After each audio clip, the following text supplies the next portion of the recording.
Hello and welcome to another episode of the Beat Review. Here we are. What's up, everyone? We already have a few people in here, which is really, really cool. So, hi. Everything seems to work. Cool. We're up and running, and I'm starting to get a hang of this. I'm starting to understand and learn how this streaming stuff kind of works. That's cool. So, hello, gangsters. What's up? What's up? What's up, y'all? We have a lot of people that I already recognize from before, and that I also recognize from the actual emails that I haven't read, but I've seen a few of the names, Corey Quills, Beat Owl, Symphonic, Tumblr Beats, Benj is in the house, Made So Well, Goblinth, Salberts, Klangfarben. Are you the same one as Clang? I want to say Clang Instrument, but that's wrong. Accurate casted spell of technical issues. No, come on. It's only like I started like 8:02, 8:03 something. So we're not talking about a lot of technical issues, right? We're just up and running. Just to point that out, a few people complained about the microphone having some type of noise last episode. So I bought this FET head and 2 brand new microphone cables and a FET head thing. So now I gotta be really careful about the gain, because I used to be pretty much maxing out the gain on the microphone.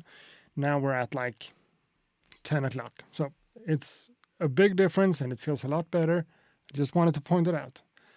That ground noise or whatever on the mic should be gone by now. Just shouldn't be there.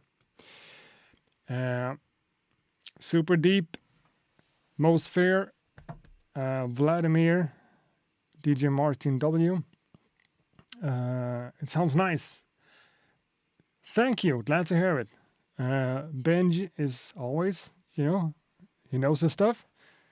Wearing 2K, $2,000 headphones. That's good for you. So if this sounds good in $2,000 headphones, that's something. I also want it to sound decent in, AirPods or whatever. But cool.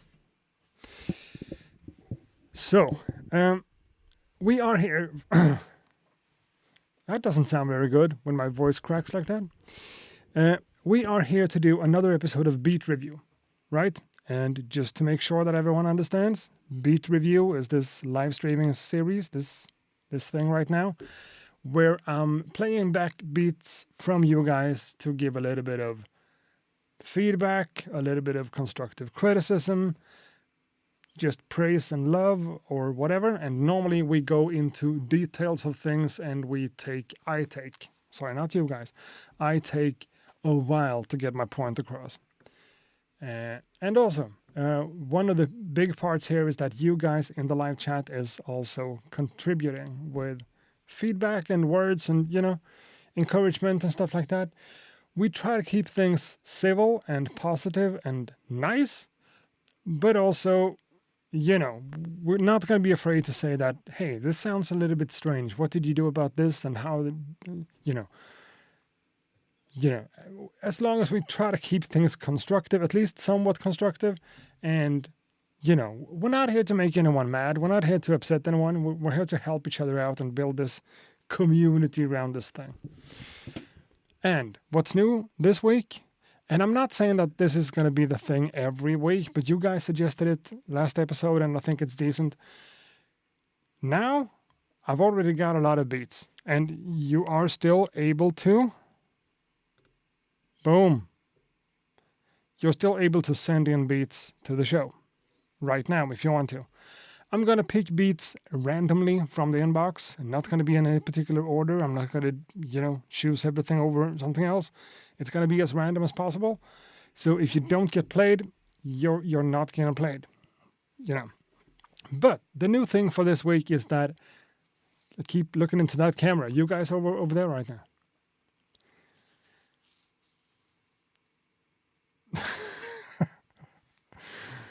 Okay, like this. What's new for this week is maybe not going to be applied on every single future show, but this week you gotta be here. You know, that's one of the things. One of my one of my demands, basically. So if I'm picking a beat in the email and I'm saying like, yeah, this beat is from so and so, are you in the chat room? Then you gotta make yourself known. You gotta say something in the chat. Yep, that's me. That's my beat. Cool, come on, because then we know it's all good. You're here. You're here live to receive the feedback. I want this show to be as live as possible. I used to do this thing where you could send in beats just during the show, and it became like impossible and unfair because people don't have the same speed, the same internet speed. Now it's not fair either because everyone's not in Europe and everyone has different time zones and whatever. I'm still working on things, Whew. I think that's fair, as this is kind of a community thing. Yeah, me too.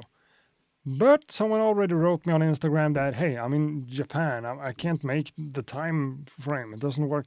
I understand that. But for now, we're trying to make it as live as possible. So whenever I pick one of the beats, I'm going to shout you out in the stream. And if you don't make yourself known in the chat room, I'm just going to go ahead to something else because we want people to actually be here. And this is not for like helping my numbers with the stream or anything. I'm not that freaking, selfish, but it just makes more sense. Because we've had situations where people have sent in beats for like 3 consecutive episodes and they never get played. And you're sitting in the chat room, contributing and helping out, and you're waiting for your own stuff to be played, and it never comes out. And I don't want to do that. So the other way around. If you're here, make yourself known. If not, we're gonna move on to the next one, which is gonna make my job way harder when it comes to the emails and stuff, but whatever. What are you guys saying? We have been live for about 10 minutes. Is it time to start playing music? Or do you want me to talk about my latest video on the machine? Obviously kidding. Obviously kidding.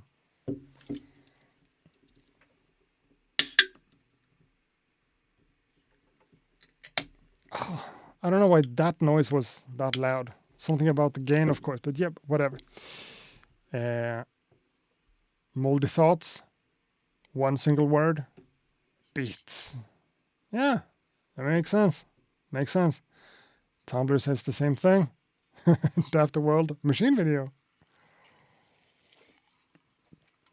Yeah. Thinking about going live more often and just sit here and chit chat with you guys. I got so many questions about my latest video. Spending a lot of time just and replying to stuff in the chat. So why not just do a little bit of a live stream, talk about stuff.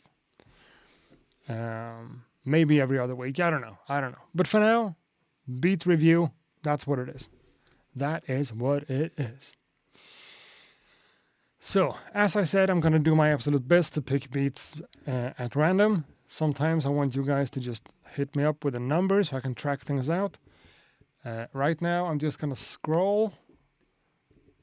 I mean, it's not these many tracks, but I'm scrolling like... okay, that doesn't work. Let's do this. We're going to pick that one. From...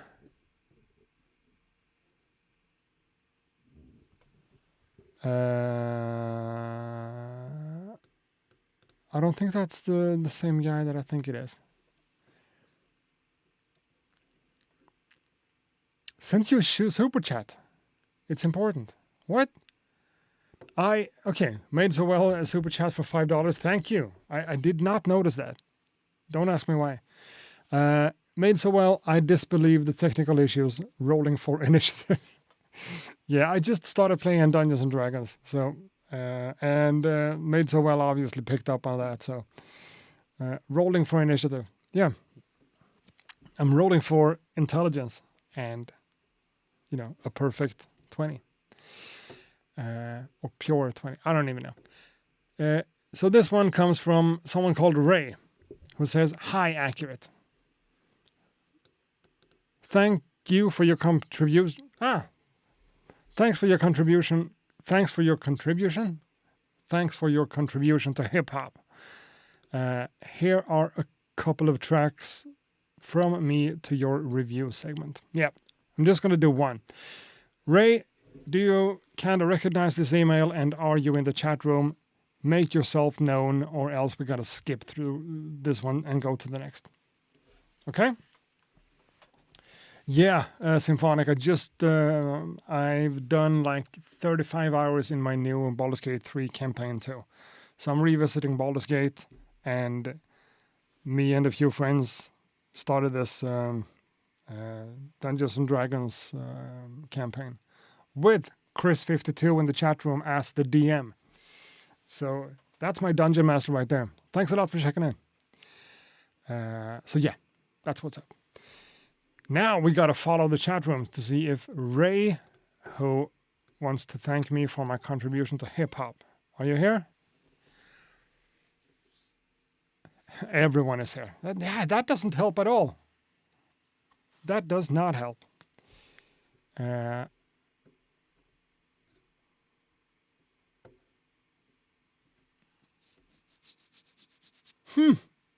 Not sure that this is a great thing after all. I'm asking a question, waiting for answer. Is that what we're supposed to do? I don't know. Ray, not here. I kind of agree. Doesn't seem like Ray is here. This one then. HER36 or Huber. Huber36. HBR36. Are you here? Maybe a timer. Yeah, but there's also a delay between me and you guys, so that's just gonna fuck everything up. HBR36. Huber. Like Uber, but Uber, but with an H. HBR36 is in the house. Okay, cool. The email reads, "I'm taking my chance once again and sending you a track this week. A few weeks or maybe months ago, I sent you a beat that's a part of a project I want to release someday. I always hesitate and take too much time. Here's another track from that project called Ugly. The idea is to make a kind of a compilation of dirty and gritty instrumentals. This new track called Crime Scene, and I hope you like it." Me too. Julian, aka HBR36. Huber36. I know that you have been played before, but I'm sorry I can't remember exactly what track we're talking about. There has been a lot of music, there has been a lot of music. Which brings me to the first beat for today from HBR36. All right, I know.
Huber 36, the first beat for tonight. Thanks a lot for sending it in. Really, really good. And Beat Owl, I'm playing as a dwarf fighter. I'm not totally in love with the character, thinking about switching around, but yeah, that's what I am right now, a dwarf fighter. Huber, cool. That's the first track for today, and it sets the tone for the entire episode. Get it? You know, I think it's interesting and cool when people do this, like when people are a little bit bold about stuff, like including that secondary part that's a little bit more like hypnotic or free form. I don't know. The one that's a little bit more chaotic and different. Abstract could be a word. Because that section in itself, to me, doesn't really hold up as an entire track. You know? But as a part of this beat, that's pretty much straightforward. Feels, a lot of people pointed out Griselda and MF Doom. I'm getting more Griselda vibes than MF Doom myself, but whatever. Not saying it's simplistic or whatever, but kind of straightforward with a lot of cool vibes and everything. And then opening up this different section that's a little bit more different. And to me, the contrast between the two parts works so well. So well. Really cool. Now, the main part of the production here on the, like, I'm going to call it the main part and the secondary part. To me, it's cool. I like it. It feels like you've done a lot of processing on the drums to make it all that, you know, to get that lo-fi kind of vibe out of it. I see what you did, and I kind of appreciate it, but a part of me feels like, what happened? What would have happened if you just open up that filter just a little bit more to let some of those frequencies out? Would it feel way worse? Would it feel too clean? Because to me right now, it's kind of obvious what you did, and it's not that it's not interesting. It just feels like, do you really have to go that far? The snare drum, for instance.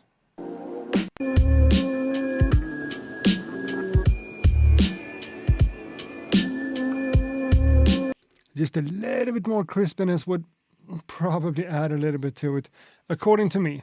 But I like my snares to be sharp, you know? And that vocal sample that's doing the pitch decrease, changing in pitch over time, it's hard to use that kind of stuff inside of a beat like this, inside of a loop, and still make it function and work. I think you did a great job. I don't have anything to complain about in regards to the mixing or anything. But what I think is really cool here, in terms of the creative choices you did with the actual notes, is the bass line, right? HBR 36. Yeah, I could try to open up the filter a little bit. Yeah, I'm not talking about, you know, a crazy amount. Not adding a bunch of more stuff in the equalizer. I know what you're going for, and I see what you're doing. I think it's cool. But to me right now, it feels like the hi-hat has more crispiness and like presence to it than the snare does. So find balance there where the snare actually hits. I don't know. What I think is really cool is the bass line or the bass note and the way it's placed. It feels really intentional.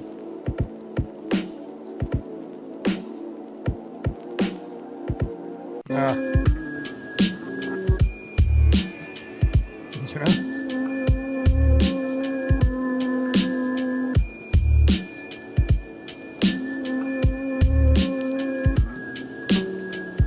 I mean, we always get stuck on talking about the bass lines because people are doing all sorts of things. This feels really intentional. It's almost like you use that bass note on the sampler. You know, it's not played in anyhow. It's just put on a pad and you just trigger it in the rhythm. And in a beat like this, it makes a lot of sense. For bass lines, there are two basses I recorded myself. the sub one and kind of a weird high bass that happens sometimes. Okay, that makes it even more interesting.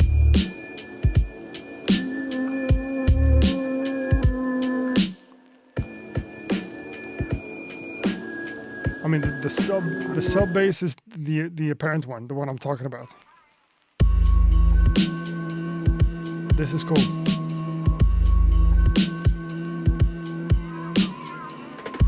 Makes me think about company flow. And we get in this double tempo feel. That's pretty cool.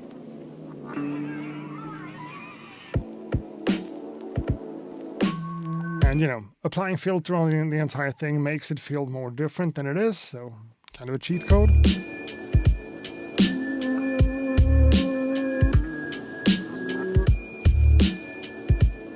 I think you kind of thought this through in a really cool way. This time it's not bass from the sampler, but it's a real bass guitar. Cool. But you could have, you know, I'm not saying that would have been better. You could have chosen to use a bunch of notes and make like a intricate kind of bass line, and you didn't. And I think that's really, really cool. Just having the every now and then makes it really effective. When there's none, when that bass note doesn't play, it doesn't feel empty because you kind of always know, yeah, it's gonna come back. So to me, that's a cool kind of production in general, and it feels like you thought the entire thing through. I mean, using that kind of really subby bass line just every once in a while, together with a kick drum that doesn't really have a lot of low end, but just, you know, a lot of click, a lot of punchiness, but not a lot of bass, makes the entire thing balanced and nice.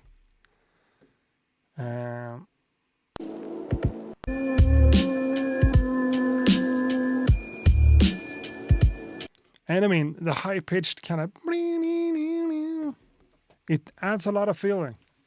And it's cool that it's that high-pitched. It's almost uncomfortable to listen to, but still not.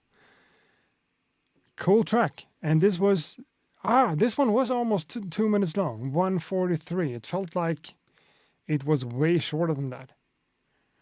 And the cool thing about this middle section here,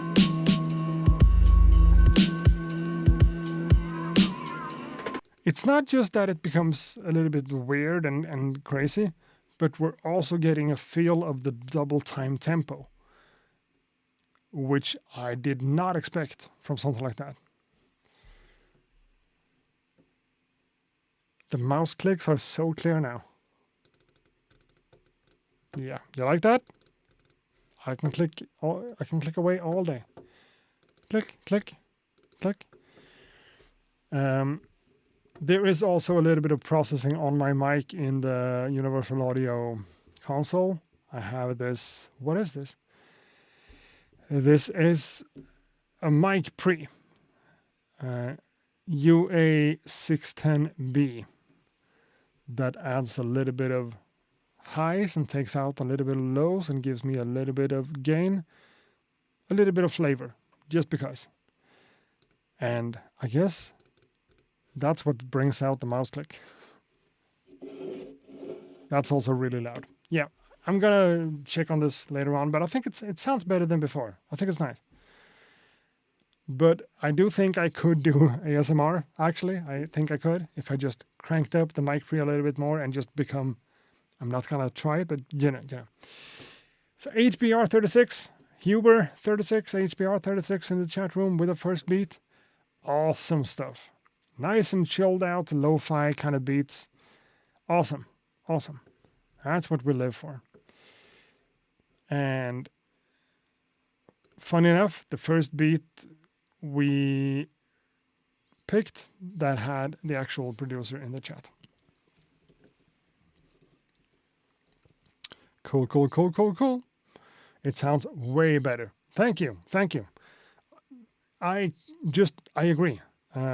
This fathead thing and the new cables, I mean, cables are cables. These are shielded in a different way than the other one was. So That should be better. But the Fed adds like 28 dB of gain, something like that. So it should be better, you know. You could say that the microphone sounds accurate. That's a nice one. The next beat comes from Doomed Traveler. Are you here? Are you in the chat? Doomed Traveler. Make yourself known. Just say whatever. I'm here in the chat. Maybe we should have something specific for the person that gets picked. Like do this kind of emoji so you stand out. I don't know. He's not here. You don't know that he's not here, Benj. Give him a little bit of time. The name was Doomed Traveler. Doomed Traveler. And it's not that, I'm not saying that you have to be super active in the chat or anything. I just want you to kind of be here. That's all. He's traveling at the moment. Okay, so you actually know the guy?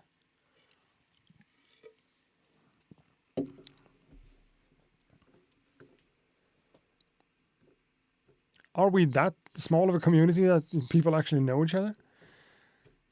Let's hear his jam. No, let's not. I said you're gonna have to be here. So I can't change the rules now in the middle of it. That doesn't make sense. But the next beat comes from Dominic. Dominic Hentz. Okay. Dominic, aka Klangfarben. Klangfarben, I saw you here. Klangfarben. Klangfarben.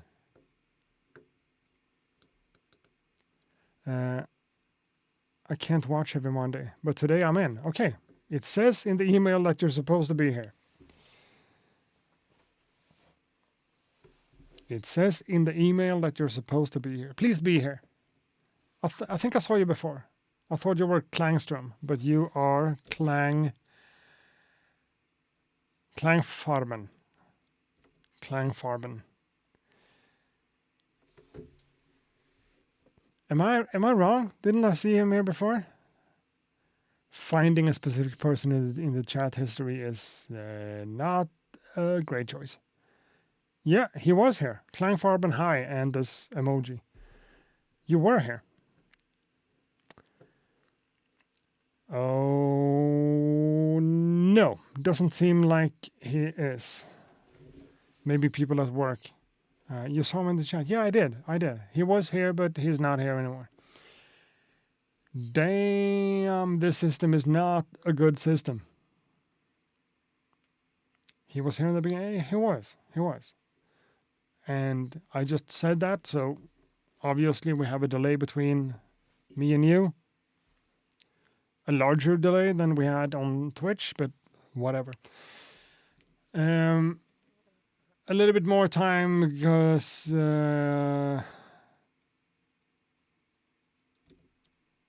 Klangfarben.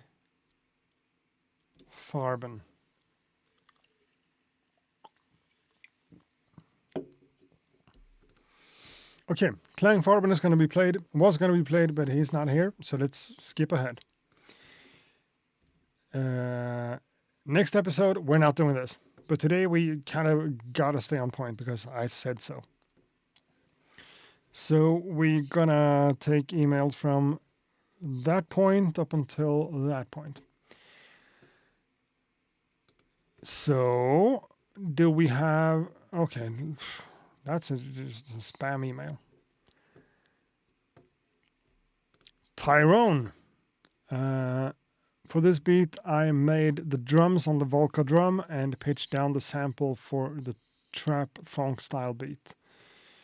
Do you recognize that? Please make yourself known. Tyrone in the chat. Play it anyway. Technically, he's here. Yeah. If he returns and he says hi again, he's going to be played.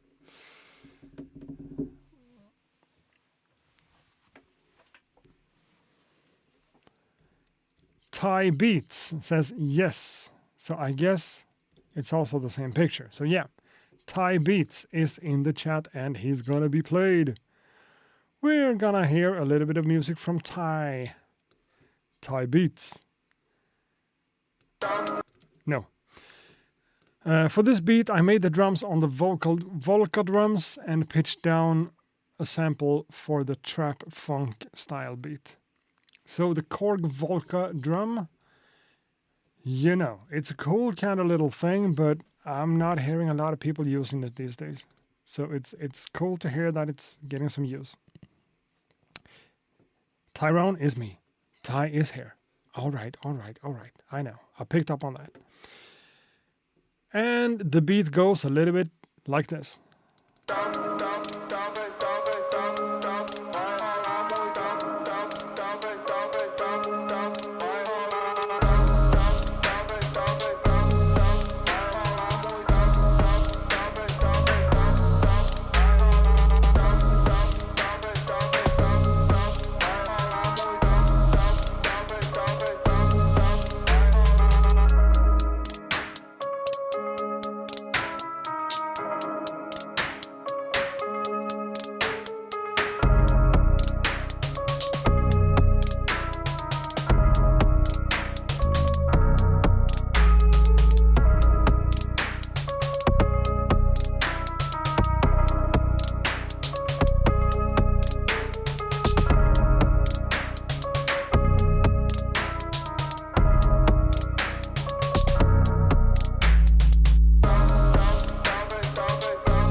Cool.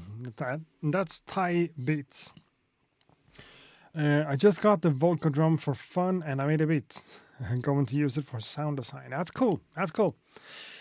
So if you wouldn't have told me that this was Korg Volca Beats, Volca drum, whatever it's called, I wouldn't have guessed that for, no chance. The drums sounded kind of cool to me. Kind of processed and kind of crazy and a little bit out there, but that's a part of this genre, I guess. Now, I'm not much of a trap kind of guy. As soon as I hear like super fast hi-hats, I get a little bit allergic. But in this case, having that many like cool and interesting actual musical ideas in there, I'm forgetting all about the fact that it's like quote unquote trap. I think it's just good. I think this was nice. Again, a little bit overprocessed and a little bit too saturated or distorted or whatever you want to call it. Overdriven. I don't know. But again, it's a part of the sound with the 808s and the super fast hi-hats. I really, really love the snare drum here in this genre. I don't think I would try to use it for what I do, but it's a nice snare sample.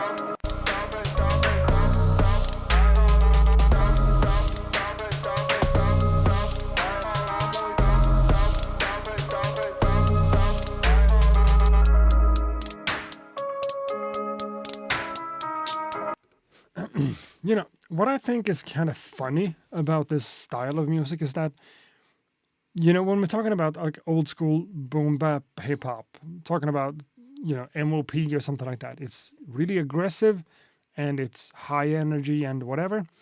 This genre often has this kind of mysterious vibe, always in minor and kind of mysterious and dark, but not too aggressive and fast. And, so you're getting a lot of that energy from the drums, and then you have this mysterious thing. And in this case, the whole dum dum da bi da ba, vocal sample did a lot of work. And the fact that you used it for some parts and you then took it out and you like made an arrangement around that is a great idea. To me, that's just a great idea in general. I used to have an MC909. MC909, which one is that? MC70. Shit, everything gets Roland MC909.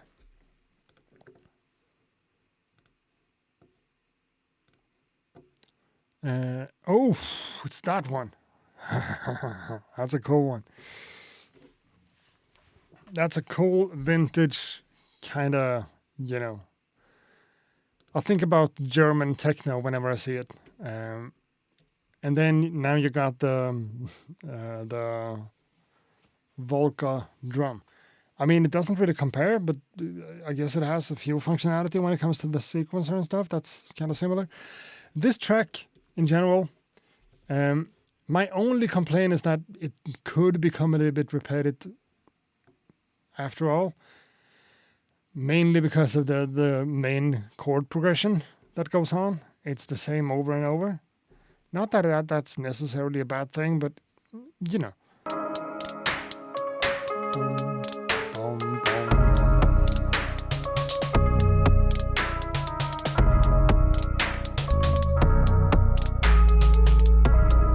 Okay, there are more variations than I first picked up. My bad.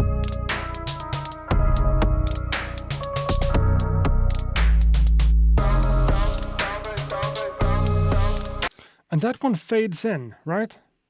The vocal sample. It doesn't like hit on the one.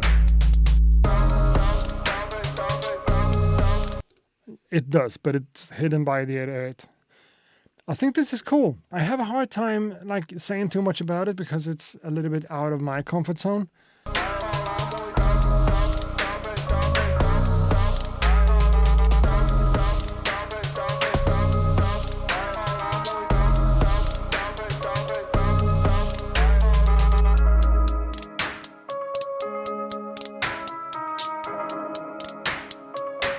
And at that point, right there in the track, I'm starting to get irritated by the hi-hats because they're a little bit loud and in your face. But I guess that's a stylistic choice and it's supposed to be like that.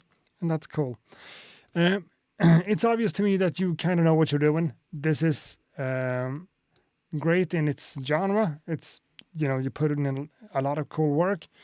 And the creative choice of doing that much processing on the entire thing, and specifically on the 808s, to me, you know, it's all very subjective. If you love that stuff or if you kind of don't, I am a little bit in between, leaning towards not loving it. The vocal sample sounds like Pac-Man eating power pellets. That's not very nice. And I don't think it's accurate. I like this, the vocal sample. Feels like it's from an Indian track or something. In your brain. Okay. It sounds like that in your brain. Cool.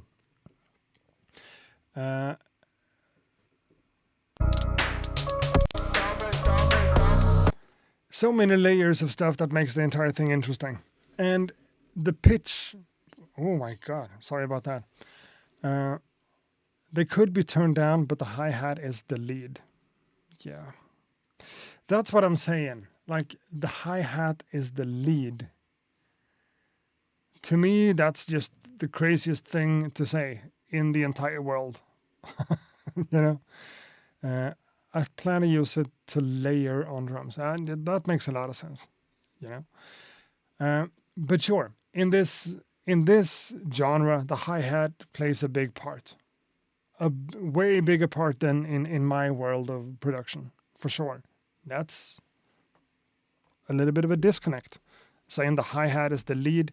Whew, what does that even mean? Goodbye $2,000 headphones after that pop. Wasn't that bad, wasn't? But hey, again, the pitch of the 808 sits so good in there. normally we talk about a bass line kind of adding to the drum section and, providing a little bit of harmony and stuff. In this case, that's exactly what you're doing, but it's with an 808 and it's a little bit distorted and it pitched around in a really nice way. I hear a lot of trap producers overdoing that, just going ding dong dong dong dong dong dong dong with the 808s. And I know it's fun to play around with automation and whatever, but sometimes you just gotta relax. I think you find a good balance here, where the 808 actually becomes a musical bass line and it works together with everything else. Boom. Good stuff. Great job. What I like the most about this is the fullness. It feels nice and full, well produced and properly mixed and everything. If not a little bit overly processed, but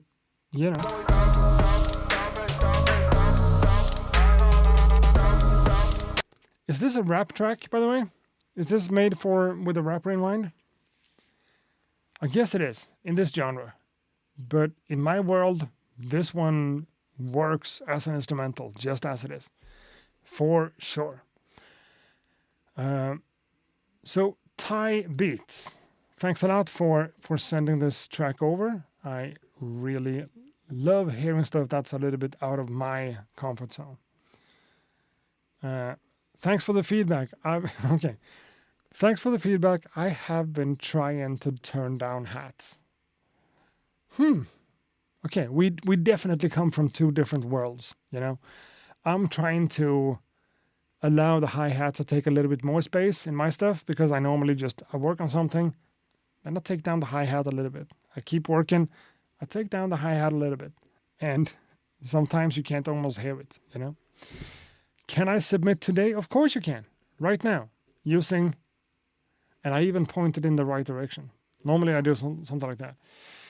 Send beats to beatreview@accuratebeats.com, and as long as you're here in the chat room making yourself known, if you're getting picked, you're gonna be played. So yeah, it's not too late to send in beats, not at all. Thai Beats, thanks a lot for sending this one in. Just gotta find your email again to make sure, boom, it's marked as read. Marked as played, even. Because that's what happened. That's what happened. The next one comes from this guy. Hello, my name is Steve. I'm new to making beats and songs. I'm looking for help. I am sending you my first song. I'm from New York, but I'm living in Japan. We already know that the time zone in Japan is not the same as the time zone over here. So it's not sure you're going to be here.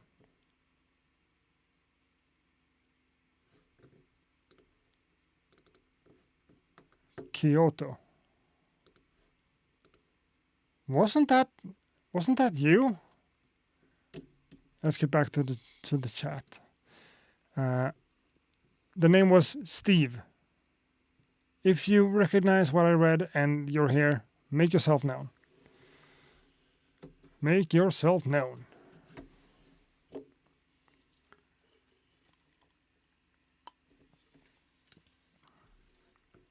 That's a disgusting sound, right? Sorry about that.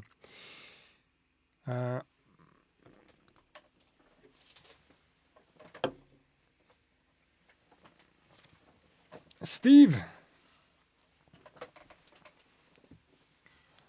are you in the house?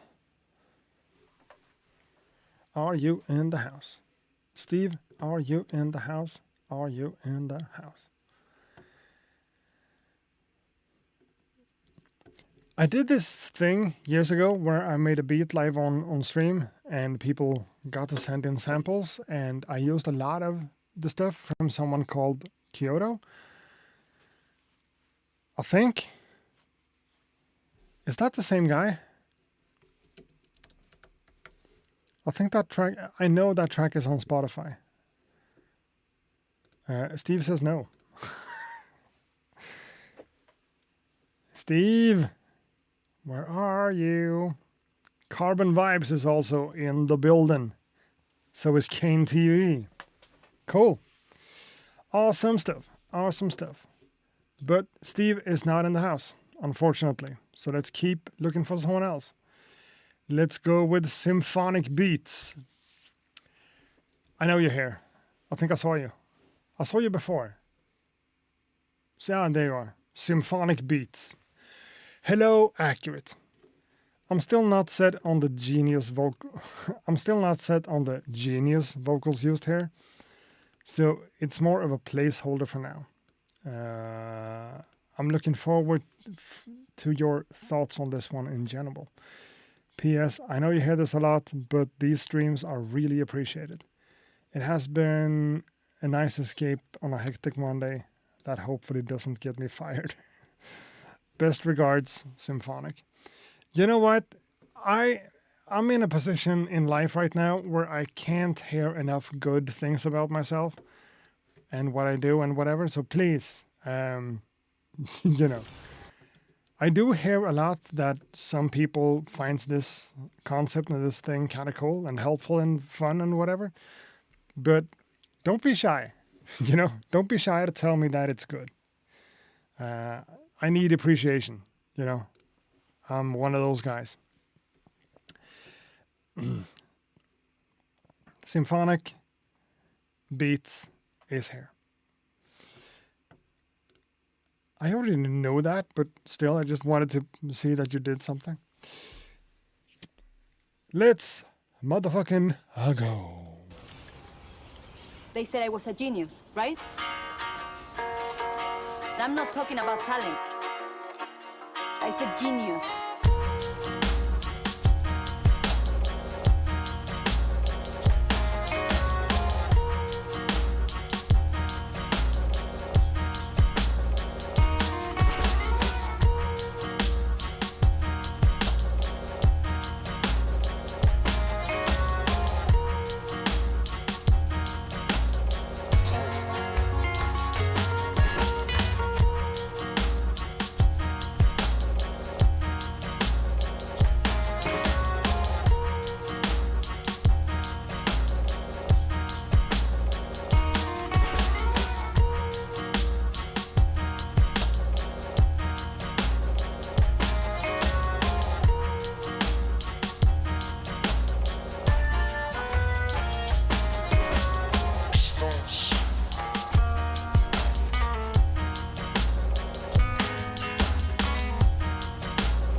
Seeing is mine. I'm not saying that you were not influential. Influential. Yes. Influential.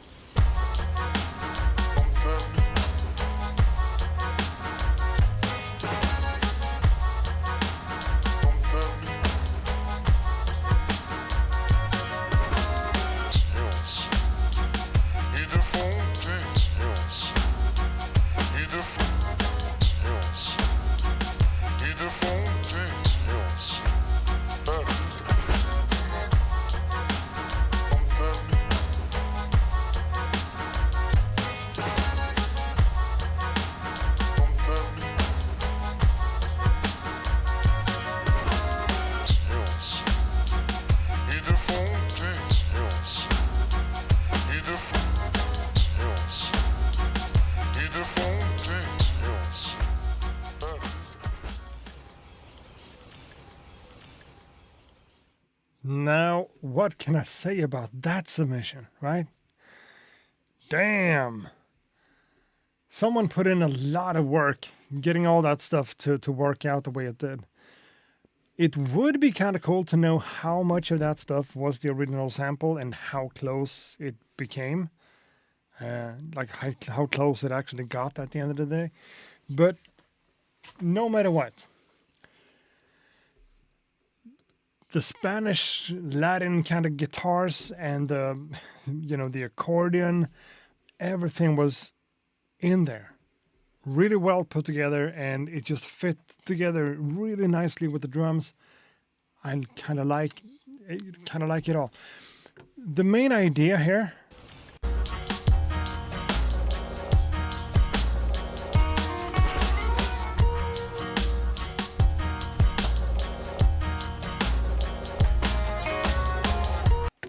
You know, as a producer myself, I can see what you did. You did the whole bum dum ba dum dum ba dum ba dum dum, like that kind of main theme as a recurring theme in the track, leaving a lot of like the end of the loop, so to speak. So it's a 4-bar thing. The last 1 or 2 bars becomes bum bum ba dum bum, and then back to it. That's really effective because you're doing so many different variations of that in the entire track. So you're recognizing the main chords and the feel of it, and then you're getting like, I don't even know, punch outs from that becomes something different. And that's really, really nice because it's easy to just take that thing, and just repeat that every time over. And you didn't. You did the opposite of that, and that's awesome. Now, I'm thinking one thing here. I might be wrong. Stop me if I'm onto something. If I'm wrong. First of all, a fantastic beat. This is a great track. In every sense of the word. This is just good, good, good. Well produced, properly mixed. It holds together.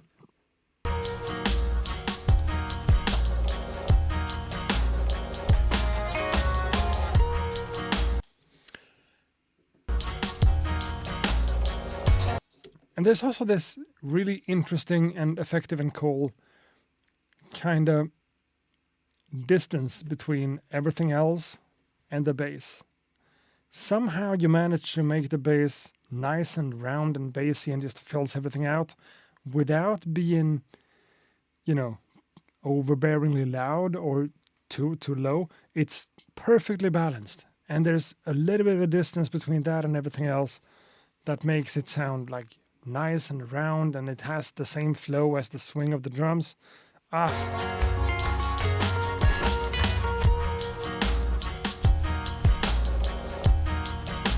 the bass also goes boom, the boom, boom, the boom. That's nice. So my idea here for making this one not necessarily better, but just different, sidechain compression. I know it's overused and people do it too much, and that goes for me too sometimes. But in this case, because whenever you're introducing more of the sample over here,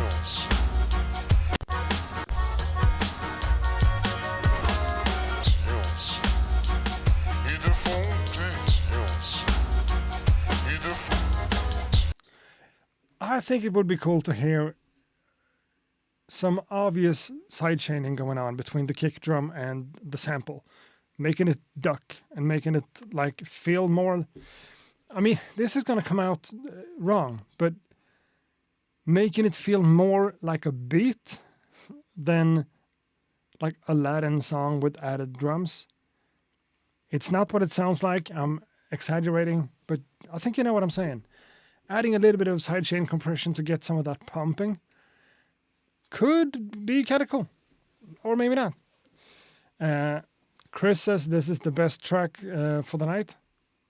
So far, I think I kind of agree. This is some strong stuff. But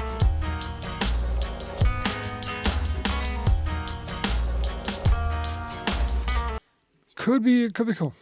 Symphonic says, I used EQ on the sides and removed the mids to separate the highs.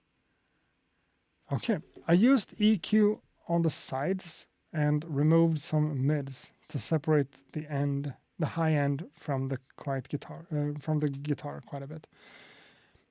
Yeah, and that's what creates this distance between the two, and it makes a lot of sense in this case. Doing something like that sometimes could just create this whole empty space that doesn't feel filled up, but in this case, great.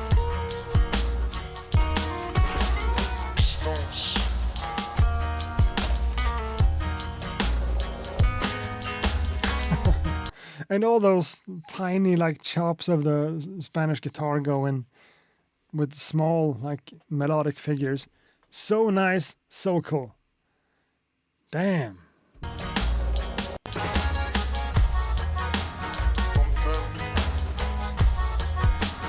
The drum programming is nice and forward, nice and straightforward. This kind of swing, this kind of rhythm could easily feel like, well, you overdid it and it feels like a Spanish song. It just feels like Latin music. But you're kind of on the right side of that threshold to me, where it feels like a well-produced track and it just goes together with everything. And if you didn't nail that swing amount on the drums, the kind of flowiness of the hi-hats and it would have been just disconnected in the worst way possible. So I think you did a great job with that, and it's awesome. But the main thing that sticks out to me is the way you kind of got the bass to sit in just the right space.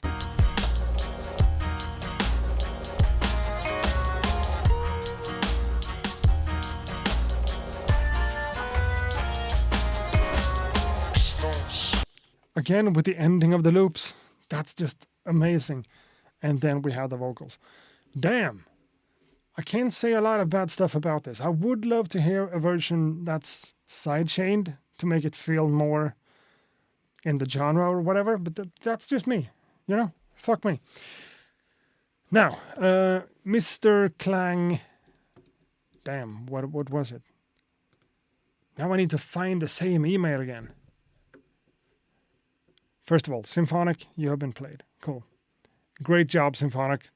Hands down, I'll salute you. This is good stuff. That's Steven, who wasn't here. That's Doom Traveler, who wasn't here. And then Ray wasn't here.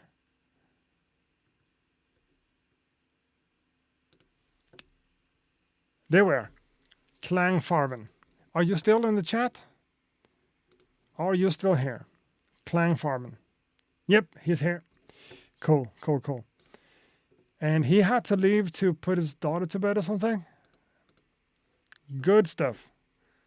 Do stuff like that for your daughter. That's awesome. But you got picked and you weren't here. Now you are here, so you're gonna be played. Klang Farben. Ooh, snap. Back to the email. Okay, too many windows. And that's not even the right email.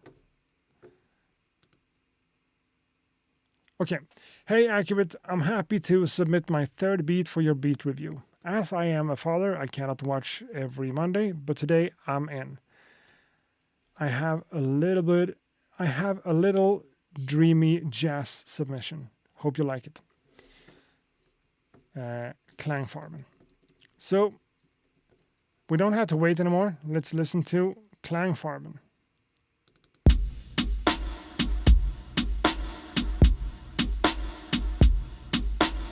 Woo.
Okay.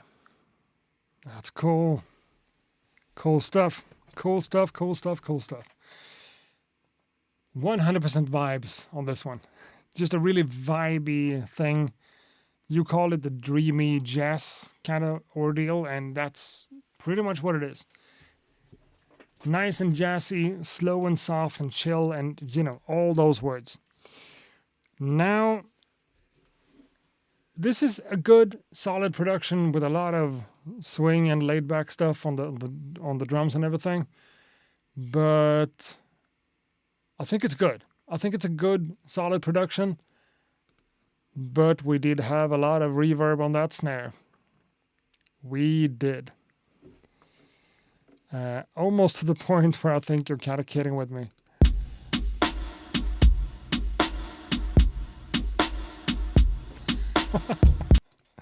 I'm not saying that it's bad. I don't. But I've said this time and time and time again. Adding reverb on a snare is just not something I support. I think no one should do it ever. Kind of. So, yeah. We could bet on that reverb. Yeah, I know. I'm not gonna let that just pass. The reason why I don't like snares, the reason that I don't like reverbs on a snare is that it just makes whatever snare sample you might have to work with worse. 9 times out of 10, it just makes it sound worse. You know, snare reverbs on a snare drum. That goes with like 80s or early 90s rock music to me. In this case, since there's a lot of atmosphere and a lot of like that stuff, it could have been worse.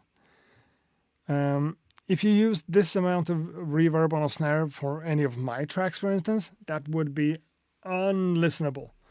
100%. In this case, it's kind of not. I mean, the intro is obviously crazy, but in the mix itself,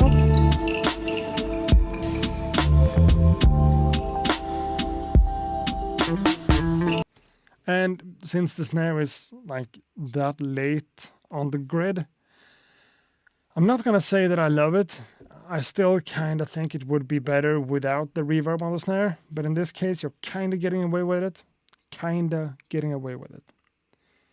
I'm never gonna say that this amount of reverb on a snare is something that I support or love or anything, but in this case, with this kind of trip-hoppy, kind of experimental, jazzy vibe, it could have been worse, you know? And I couldn't help myself from trying. You can't hear this, right? It's not like I destroyed the track. No, you can't. That doesn't come through. I just had to try out a few chords on this because it's not that it feels empty, but I know I could add. I know you could add stuff.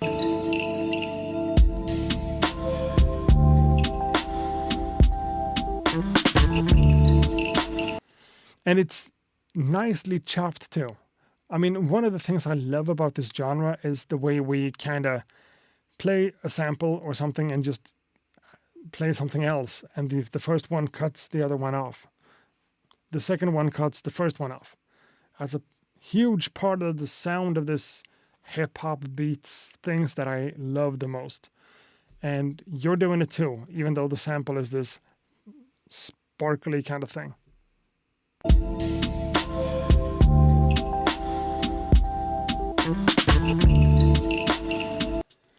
And it's super effective, super cool. What's happening in this transition between like the fourth and the first beat, the way things cut out and the way the bass kind of fills the space, so nice, so nice. Just have a listen again.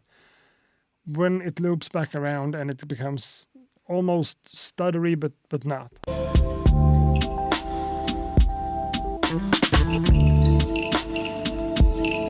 adds so much swing and so much. I mean, the swing lives in the drums, and it's obvious because it's boom, boom, boom, boom, boom, boom, boom. Sure, but also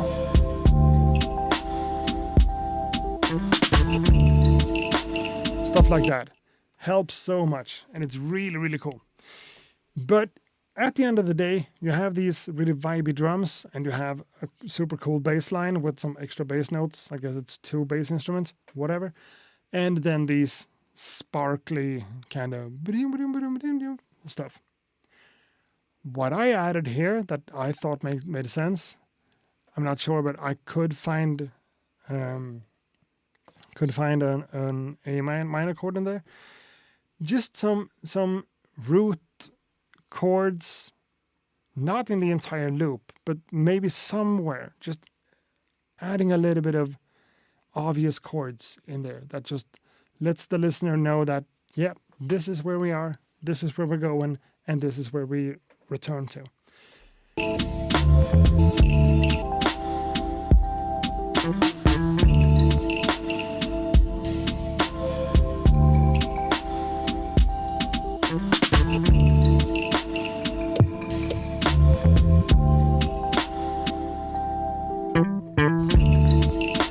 I can only find the A minor, A minor.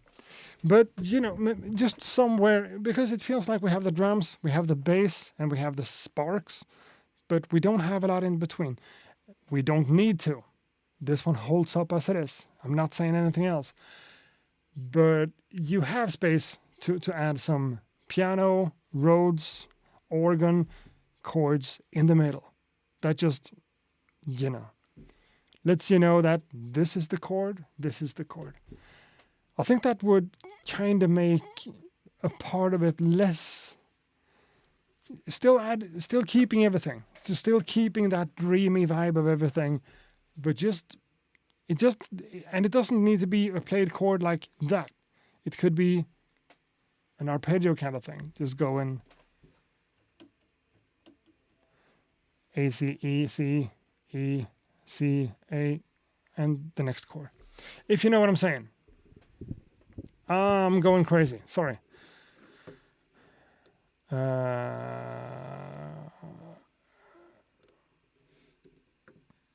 Klangfarben seems to become friends with KNTV.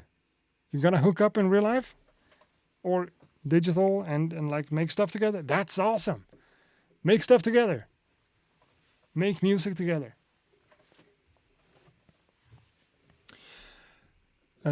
But again, the snare and the reverb needs to be pointed out just because I'm that kind of guy. You also said this was made on Klangfarben. The beat is fully made on the Teenage Engineering OPXY. And I'm okay. TEXY. Is that the black one? It is. Cool.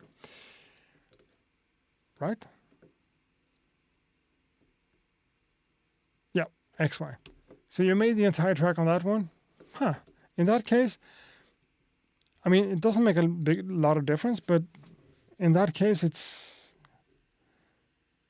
when you have this limited view of what you're doing with the effects, it's easy to get overly excited and do a little bit too much. And I think you added too much reverb on the snare.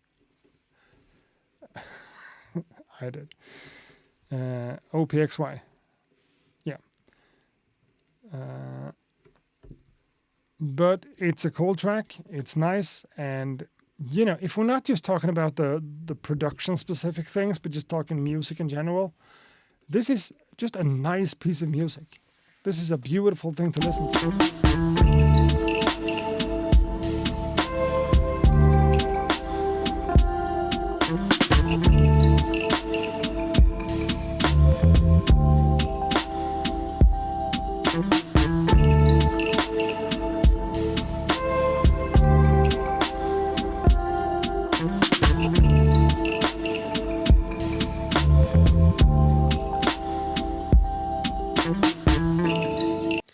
And Nate G is complaining about the track being in mono.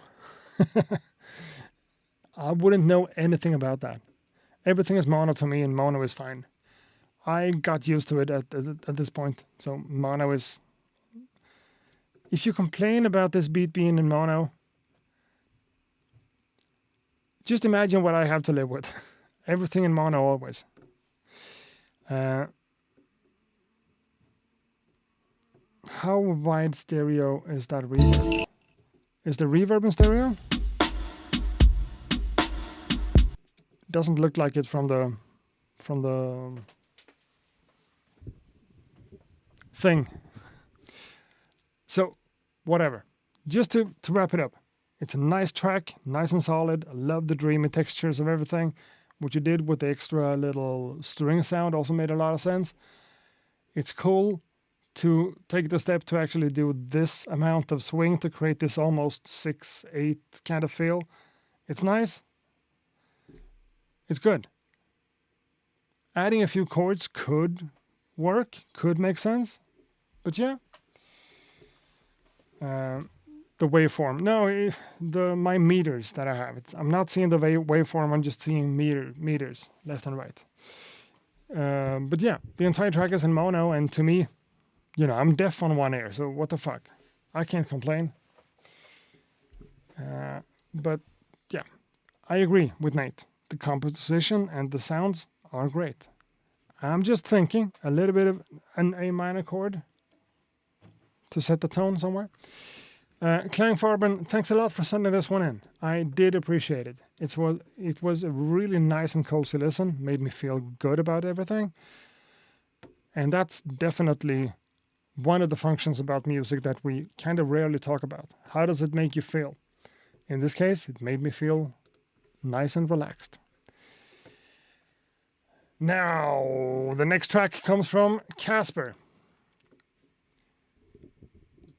Casper, who says, simple boom bap, kinda lo-fi, all melodies played by me. I know I like it. Haha. Interested in your opinion. Casper, it's not Casper, it's K-A-C-P-E-R. So, Casper? I guess it's Casper. Are you in the chat? Make yourself known. Make yourself known.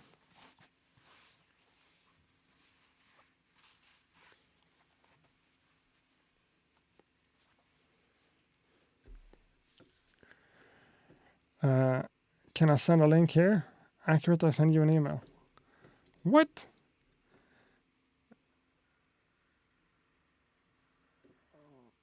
How can I know that my track has reached? You can't. You can't. But if you sent the email and it's in your sent box on your email, it's been sent.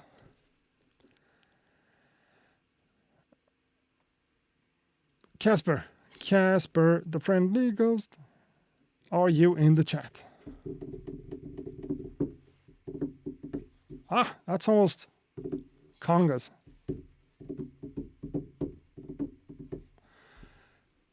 Yes, sir, you are here. Prod KVS. Don't worry, it's Casper. Okay, cool. So, Casper, let's take your track. Dropbox, yes. I just expanded my own Dropbox thing, so now I have 3 terabytes. Just such a weird flex. But yeah, that's your track right there. Casper, let's have a listen to your track as soon as I have done all my window management, because it's getting crazy. It's getting crazy. Casper, let's go.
Okay.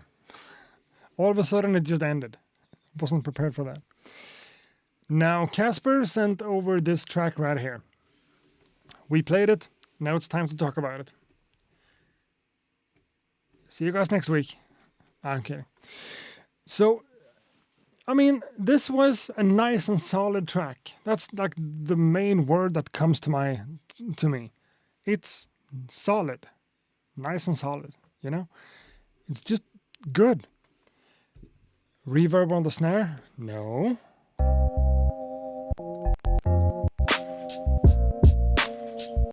That doesn't count. So, being a musician, no. Being a producer myself, it's kind of easy to know what you did here because the bass line says it all. Doom doom, ba-doom doom, ba-doom doom, ba-doom doom doom doom doom doom. Sure, that's the chord progression, and you followed it along nicely with the bass line, it just makes sense. The entire thing holds together, and it just sounds correct from a musical kind of standpoint, right? I'm not saying that it's bad. It's the opposite of that. It's good. Is it a little bit basic? Yeah, maybe. Are you getting away with it? Yes, you are. Why? Because all of the stuff you added. Because that type of bass line goes with the chords bum, bum, bum, bum, bum, bum, bum. Right? That's the main loop. And then you did a lot of stuff on top of that made a lot of sense and made the entire thing sound like an actual piece of music that makes sense and is coherent and cool. Let me try to point out a few things.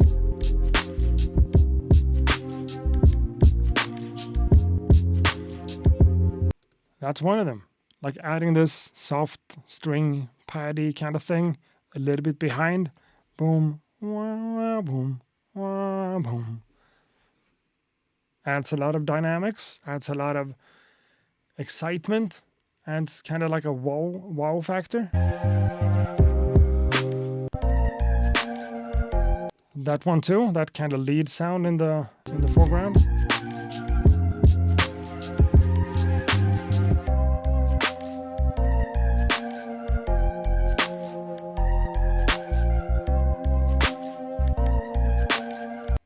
Dropping the kick drum, just letting it play a little bit smooth for a while.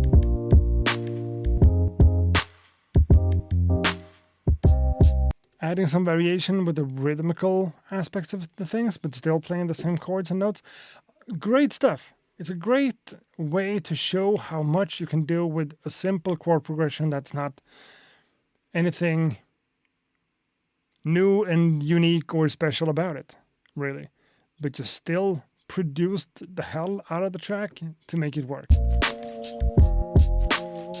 And by the way, I need to point out the snare drum here.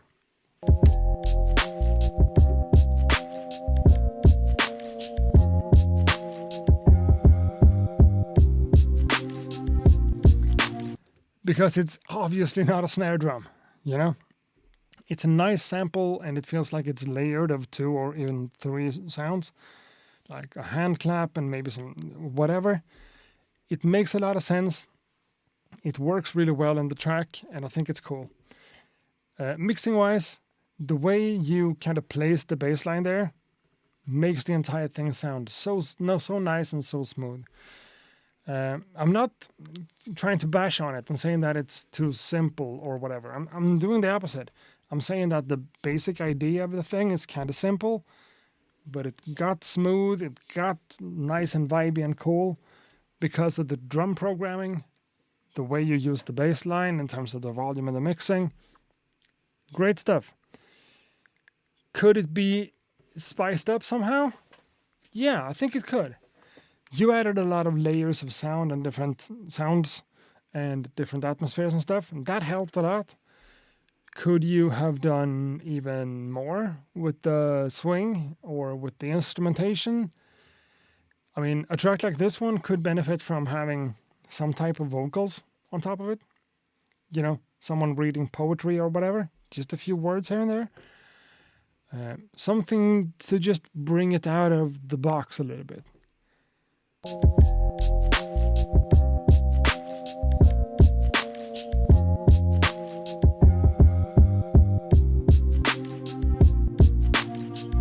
Going from one octave to another one is also effective in terms of building dynamics and stuff.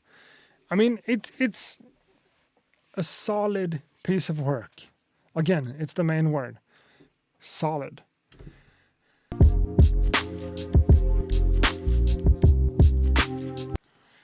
What I'm trying to point out is that it doesn't have a lot of uniqueness to it. It doesn't really have a lot of personality, if we want to talk about those things. Is it a nice piece of music? Yes. Did you do a great job producing it? Yes. But you know, we're trying to improve here. We're trying to see what could be added or improved, or, you know, it's all about the feedback and the constructive criticism and the ideas.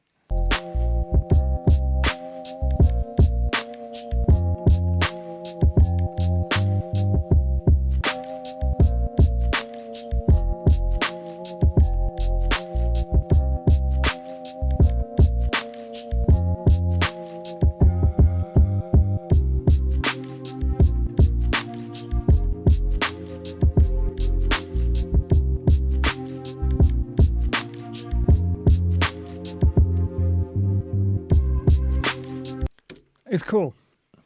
It is cool. And the addition of everything you added here helps out. Taking it from this kind of simple idea to something fully fledged and produced. Good stuff.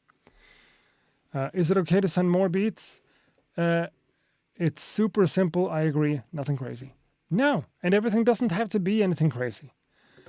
I focused more on the textures on that one. Cool, makes sense. I think you did a great job. That's a snare plus a clap. No reverb on the drums. Good stuff. Good stuff. I think you did a great job here. Hands down. Sending more beats to this show wouldn't be smart, because I'm not playing it again. If you have been played in one episode, you're not going to be played in the same episode twice. We have too many submissions for that. But next episode in 2 weeks, for sure. I would love to have you. This is great stuff. Casper, thank you. Thanks a lot for sending it in. You have been marked as played. Now, let's pick a beat from this guy. Benjamin W. With nothing in the email. Benjamin Buttons. Obviously, in the name of the file. Benjamin Buttons, are you in here? Make yourself known. Just say something in the chat if you're here. You're going to be played. If not, we're going to skip on to the next one. That's me. Benj. No, it's not. Benjamin. I don't even know if you're... Okay. Are you trolling? Just spamming the chat like crazy? Benj, you've sent in stuff before, right? Not from that email, though. I'm not sure I believe you either.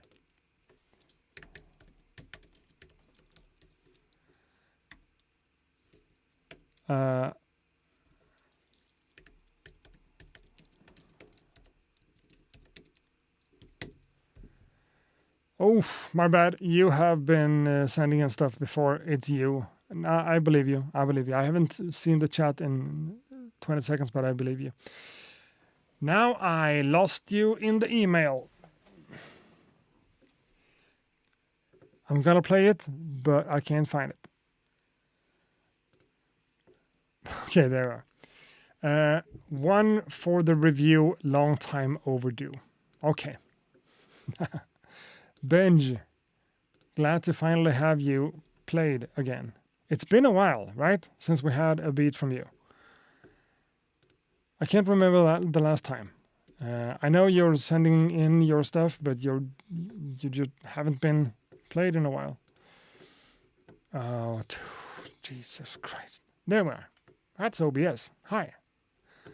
Want to switch to that camera? Yes.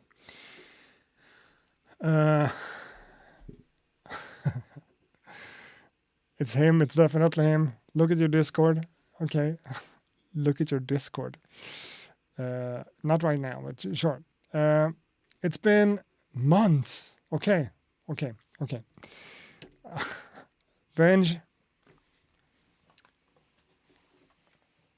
Benjamin Buttons.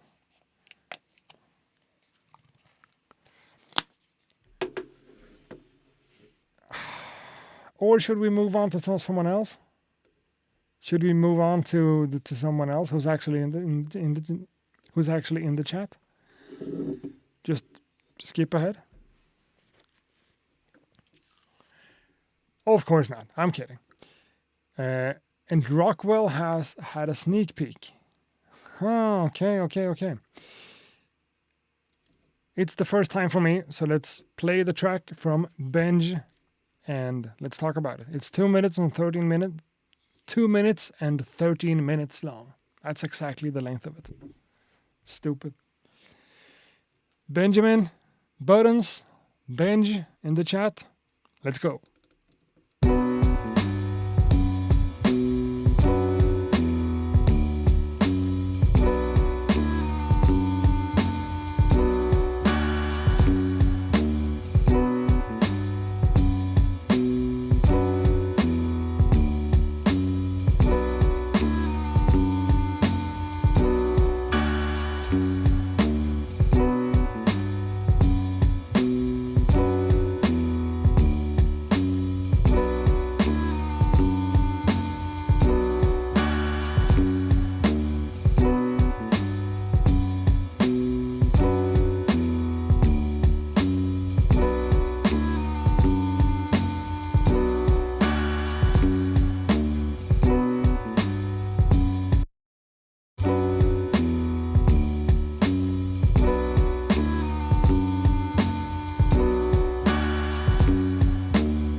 Benj, or Benjamin Buttons, with a submission.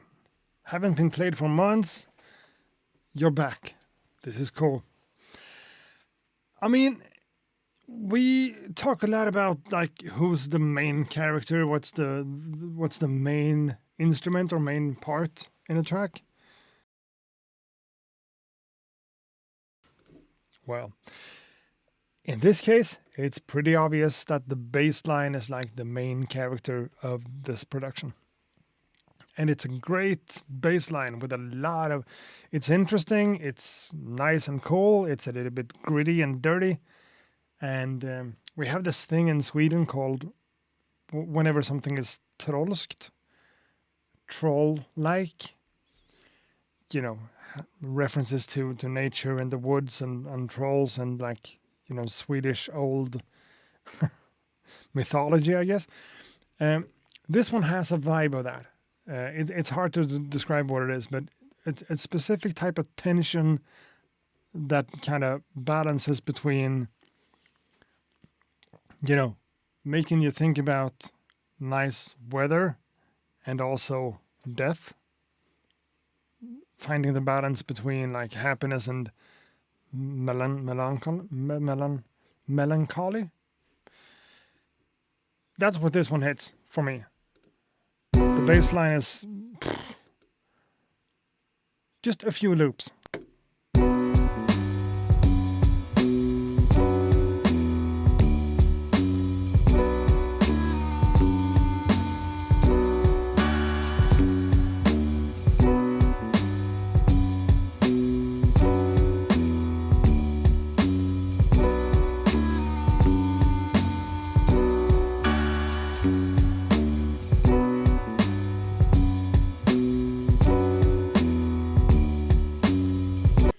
It's also really cool with a bass line playing that high into the register.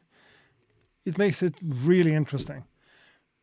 Whenever I do the same mistake over and over with my production. I add a bass line just with a lot of bass frequencies just to fill out the space to provide a bass line. In this case, it's like 1.5 octaves higher than that. So it becomes like the main melody thing, but it's obviously a bass. That together with the sloppy drums and all those bling stuff in the track. Great.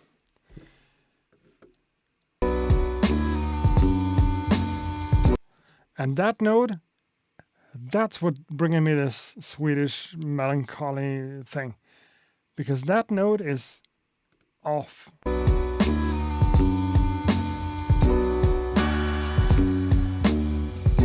In the best way possible. It's not in tune, it's out of tune, but not to the point where it becomes like a wrong. It just adds that tension. That's really interesting. Someone talking about samurai. And yeah, there is kind of a similarity between the Swedish folk stuff that I'm talking about and the Japanese side of things. I mean, there's a big difference between Sweden and Japan, but there are some similarities between, But what's happening when you have a track that's clearly based on a bass line like this? Like, if you don't have enough space around it, it just becomes empty. And it just feels like, yep, you have a bass player and some drums and some stuff to just fill out. And that's not what you did. You have a lot of cool stuff going here.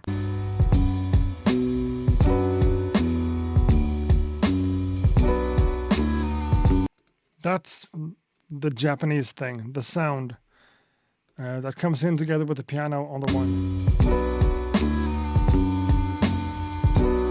Some type of plucky, guitar-y kind of thing.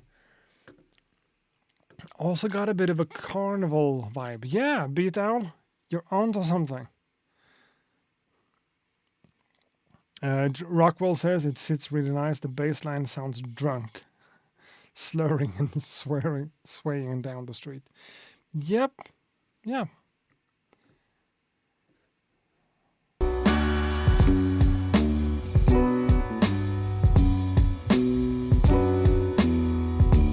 And one thing that I noticed just now that helps fill out the entire thing is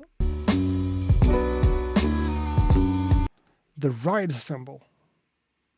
We don't hear that often, at least not on the Beat Review live stream. Someone using like ride cymbals like that.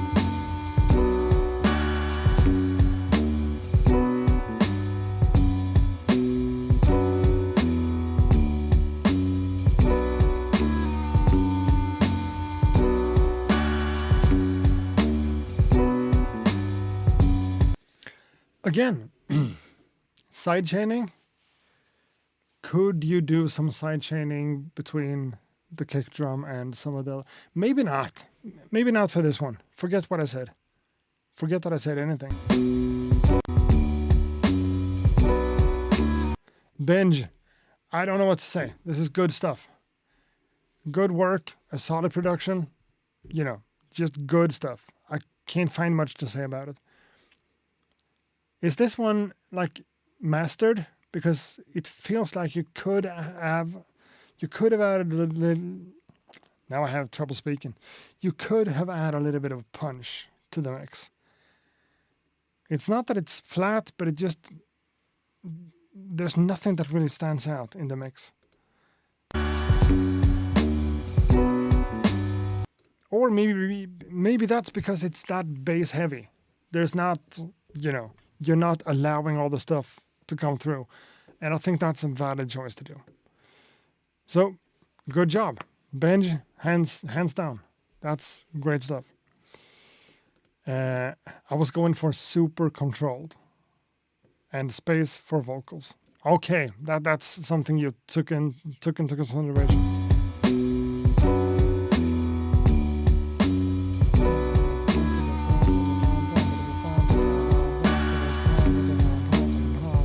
Sure, rap on that one works great.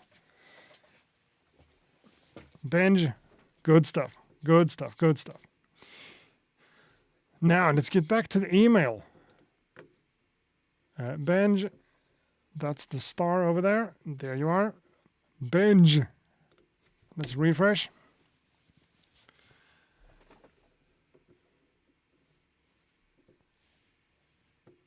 We have an email from Jeremiah.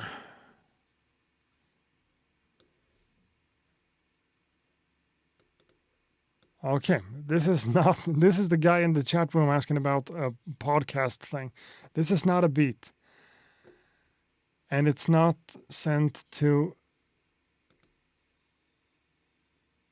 Okay, my inboxes has been doubled up again. That's not for the beat review thing at all. My bad. We're not going to play your beat because that's not a beat. We're going to play the track from... now I'm noticing names. No, that's not what we're doing. Give me a number between 1 and 20. A random number between 1 and 20. The first number that gets mentioned twice is the one we're going to go for.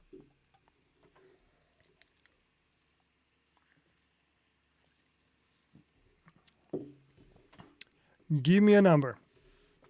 The first number I'm seeing twice is going to be picked. Chris with the 52, come on. Between 1 and 20. So we have 10, we have 18, we have 37. 18 again. Okay, number 18 it is. From the top. 1, 2, 3, 4, 5, 6, 7, 8, 9, 10, 11, 12, 13, 14, 15, 16, 17, 18. Chevy. Chevy Ramlogan. Chevy Ramlogan. Are you in the house? Are you in the house? Are you in the house? Chevy. Chevy.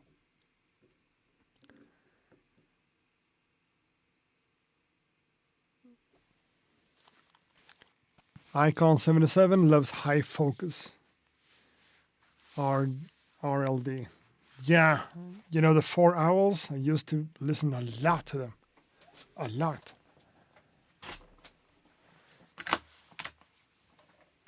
Boom Bap Art is also in the chat room. That's cool.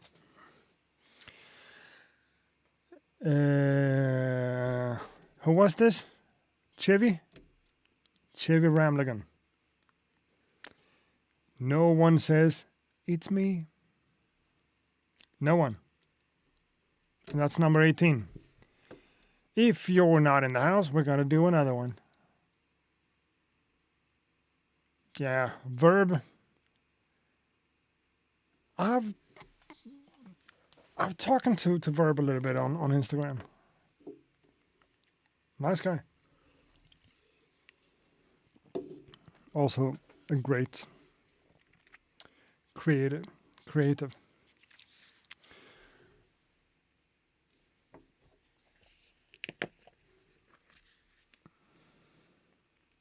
Do we have to submit a beat under a specific subject? No. Just send me a beat. On the email listed right there. beatreview@accuratebeats.com. Come. Yeah, Verb from High Focus. Verb T is the one I'm talking about. So, no, Mr. Chevy doesn't seem to be here. So, after Chevy, let's take the next one. Which is... Oh, this name again. Larkinios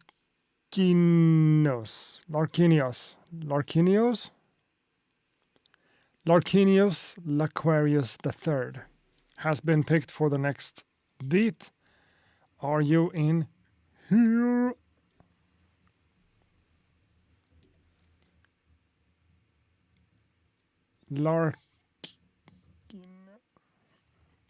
Larkinaus.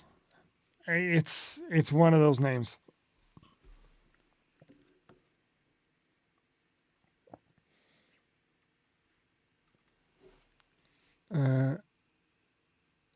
Sorry, Glenn and Jared. Glenn and Jared is the name of the artist. So the email, that's the actual name. My bad. Glenn and Jared. Like Jared from The Witcher.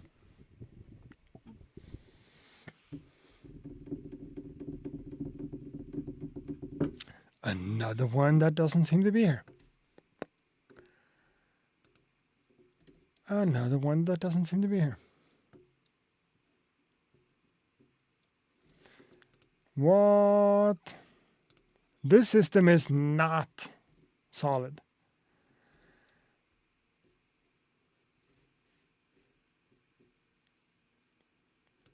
This one then, Lax22. Lax22 has been played before on the beat review, and I haven't seen him in the chat, so probably not here. Lax22, are you in the house? Are you in the house? Tumblr Beats is leaving us. Peace.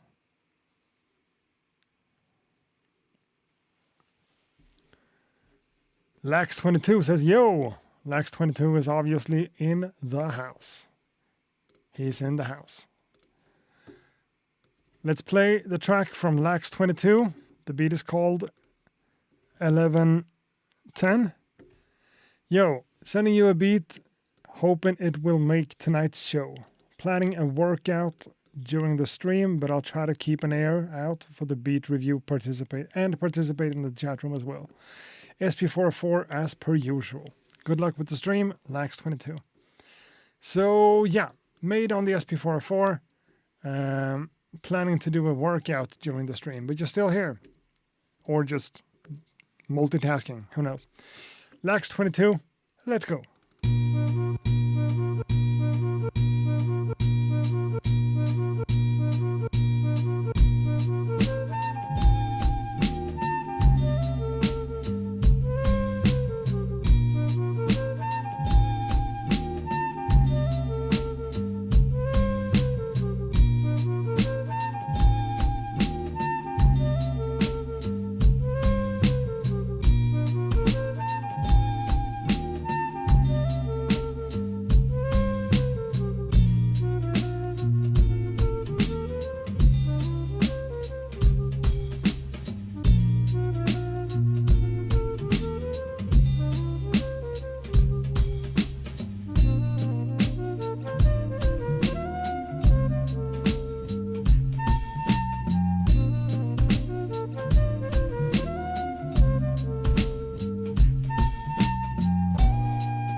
another one of those just ending all of a sudden. I mean, we are kind of walking on the edge between hip hop, beats, whatever you want to call it, and just straight up jazz. You know, this is really nice. Lex 22 has made it for a few shows before, and always making stuff on the SP404 that doesn't necessarily sound like the SP404. And I think that needs to be pointed out. That's a good thing. A lot of people working on the SP404 makes beats that sounds like they were made on the SP404. Not that that's necessarily a bad thing, but you know, sometimes it's just really obvious when you do the effects, or you know, this getting the sound that everyone gets out of the SP404. This is something different. And this is a nice, beautiful listen. It's just using that much of a sample, making it work that well with the drum loop like this. Yeah, that's great work. My point of criticism here, if I'm gonna have something to say, is that I think the mix could be balanced kind of differently.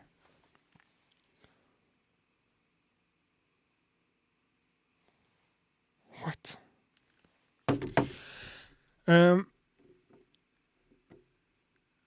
We're talking about minor details here, of course. I mean, this beat, I wouldn't be able to make this myself. This is too good in terms of the vibe and everything. Production-wise, there's one thing. Let's see if you guys in the chat room, if I've done this for long enough so you actually know what I'm thinking, what I'm going to point out here. One thing that could be changed. What am I talking about?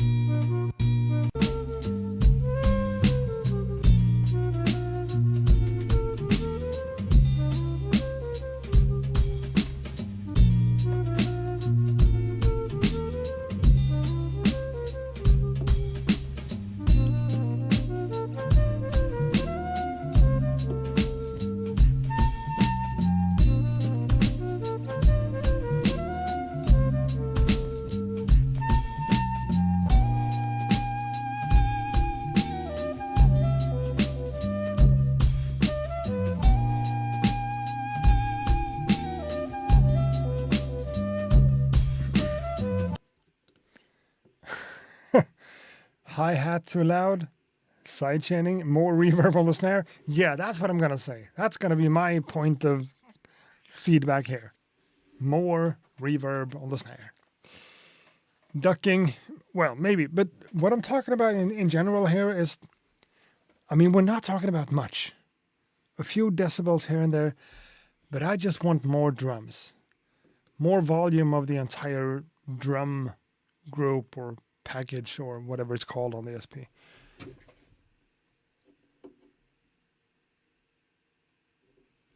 Bank. Yeah, more volume on the entire drum bank. Just a little bit. Not too much. You know, it sits nicely as it is, but what would happen if we gave it a little bit more oomph? A little bit more drums.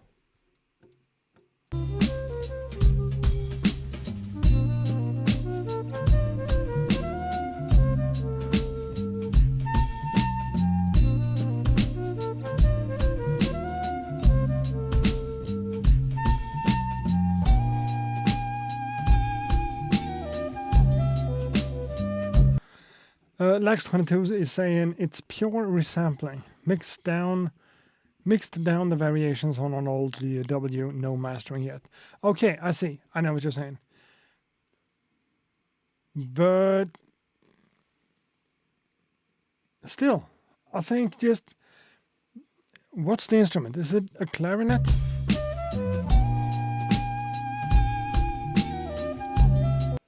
A clarinet or some type of flute? I just think you could give this track a little bit more drums. The drum programming here is good.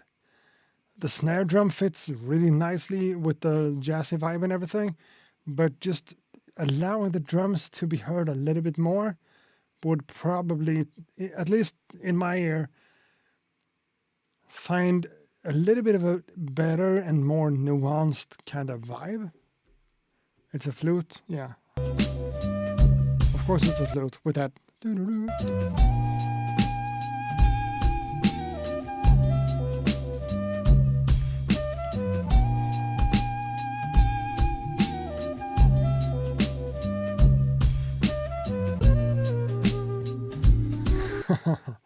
Using that much of the sample makes the entire vibe so freaking cool.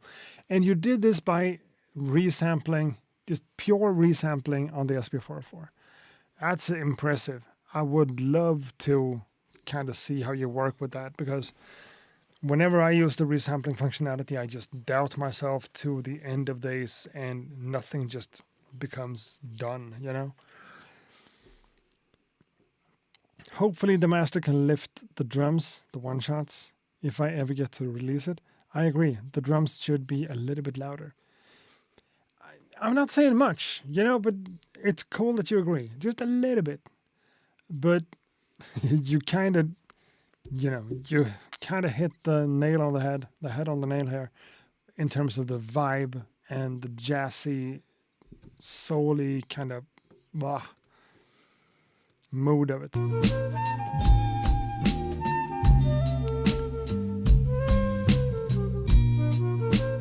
And it's cool that the bass line is as solid as it is. It feels like a bass line from an old, like, a Tribe Called Quest kind of track. But I guess it's the sample and it just works like that. You found a good sample and you did some good job with that sample, for sure. And I do appreciate, jazz music is difficult. I like and I listen a lot to jazz sometimes. Both for finding samples and also for just enjoying the music.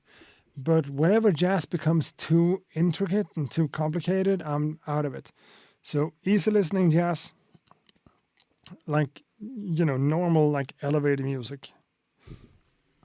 And this feels like that, but better. Because it's a rework of a sample.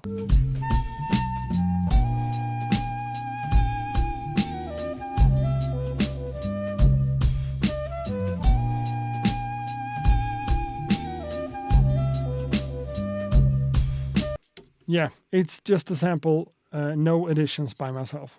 And that's cool, because the bass line, if we took everything out and just heard the bass line, I would definitely think about a Tribe Called Quest, something like that.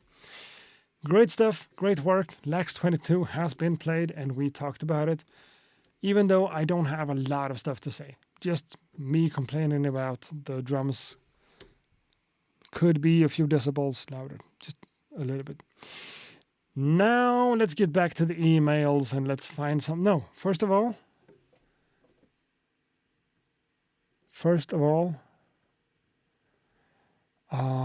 and it didn't say Lax 22 in the emails, and now I totally lost it.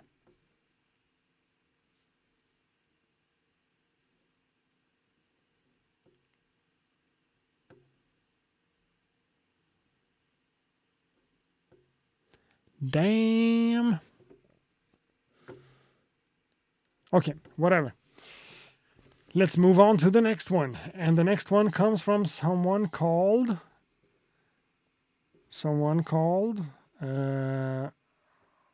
Goblinth. My Goblinth. Yep, Goblinth. Martin, aka Goblinth. And I'm pretty sure we haven't played you before. Yeah, we have, but it's been weeks, right? Aren't you one of those guys who just sent in a lot of beats and you never got played over the last few weeks? Goblinth, obviously in here. Lights, is it time? Switch from this to... Oh, okay, not that one. Okay, I did not make a shortcut for the thing. Boom. Well, that's kind of dark. Used to be that. turned into. No. Let's do some adjustments here. Boom. That's nice. A little bit of blue backlighting. It's past 10, so we should be quitting, but I'm not gonna. Let's move along. Looks good on that camera too. Looks good on that camera too. So, Goblin, let's go. First of all, I need to download the file. Wait for the download to finish. Took 2 seconds. Import it into VLC. Goblin, the track is called Brazil. If that says something about the track, I guess it's gonna be cool. Jesus Christ, I need to do something about my window management. So, now it lost it again. Because I normally do this. Okay, with my windows on my screen, I normally do this. Hold on.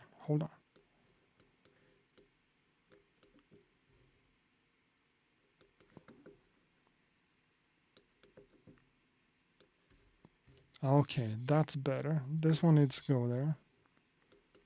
Why didn't I do this 2 hours ago? Aligning my windows the way I want them. Okay, Goblin, here we go.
So I forgot to read the email. The email says, "Hello, do not focus on the mix or master of it. Just bring the cardboard and show your baby freezes and footwork." Okay. Martin, aka Goblin. You know, I guess I'm old. I guess I am pretty old. But music like this, I can't help but think about breakdancing. You know? Up-tempo, obviously some type of breakbeat, some congas.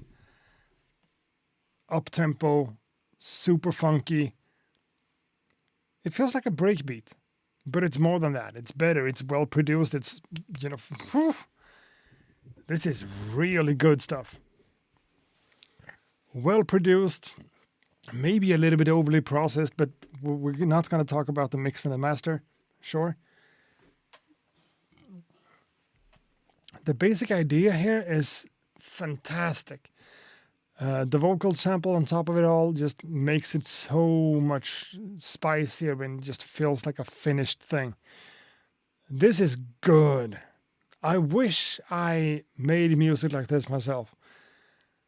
You know, break beats in that tempo with those congas and everything that's going on. It's so uplifting and so kind of exciting and entertaining and just pulls you in.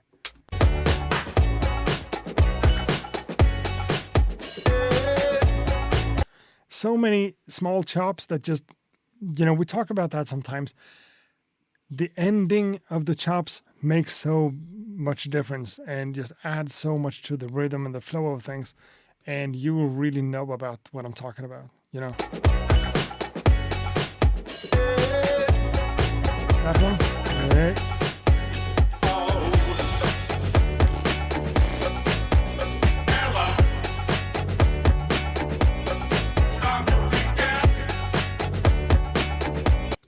How much of this is sampled?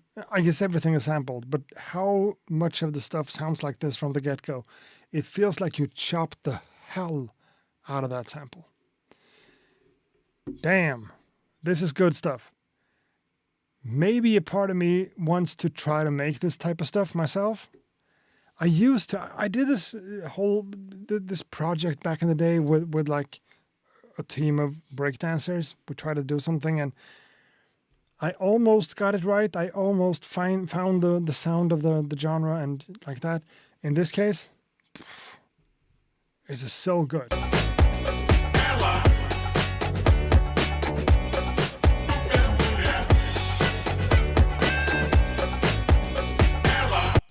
And the way it's chopped, that makes it sound like a proper, you know,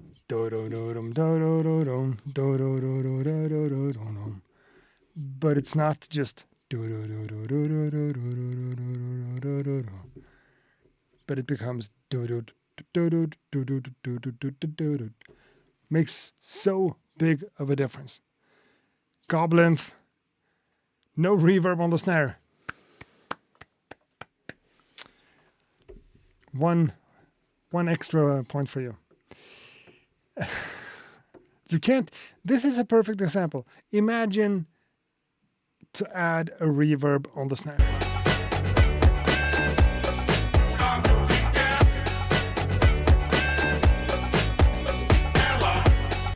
But of course, I mean, we're not going to talk about the processing too much, but there's obviously a lot of stuff going on that makes it sound like kind of a wall of sound. It's really intense.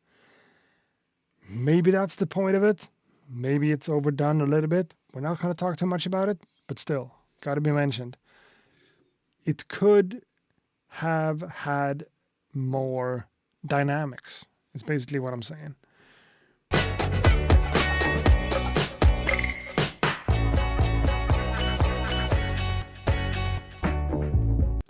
A reverb on the snare would ruin this. Yeah, I know. That's what I'm saying. You should never. Rockwell, I could see breakers using this. Yeah, 100%. Like breakdancers going crazy on this one. Could be done for sure.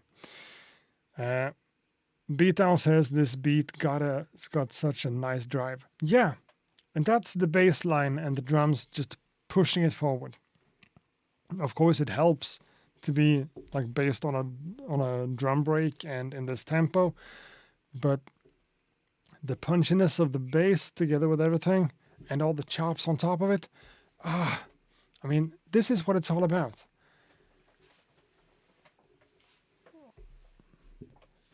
I will not lie, it's pumped as fuck. Yeah, I know. So that's what I'm talking about. Like pushing that back just a little bit to allow a little bit more dynamics to come through would probably be kind of a good thing. You don't want to overdo stuff like that, but still. It makes me want to drive fast. Okay. And that section there with the filter and just allowing the drums and the congas to take place.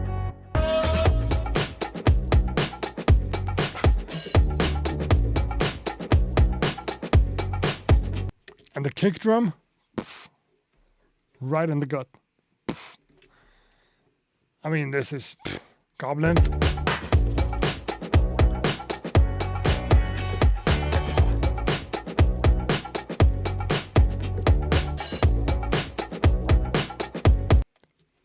that section, without like letting the guitar thing come through at all, adds tension and a build-up that's not really there, but it's just becomes a build-up, the entire thing.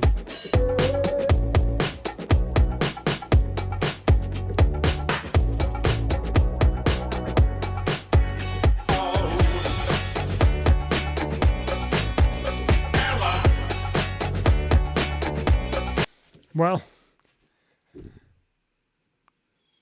goblins.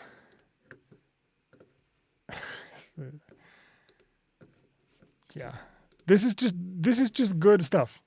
Great music, crazy composition, so many samples, so many chops, so much work had to be put in here. Like being really excited and happy about it, but just doing it. Oh, I am a fan. This is a great track. I don't have anything negative to say. Now we have another submission coming in from someone called Hi. This is my first quick beat.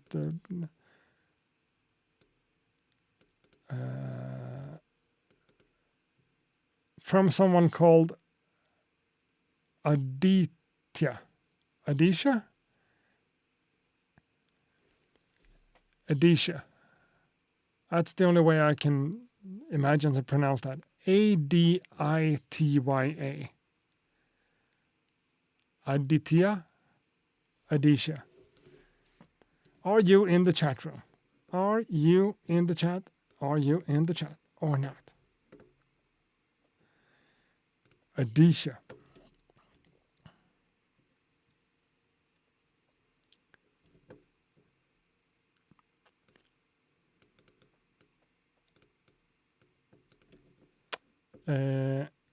I've submitted under a teacher crowd here. Yeah, that's you. That's you. Cool. You are in the chat. You are in the chat.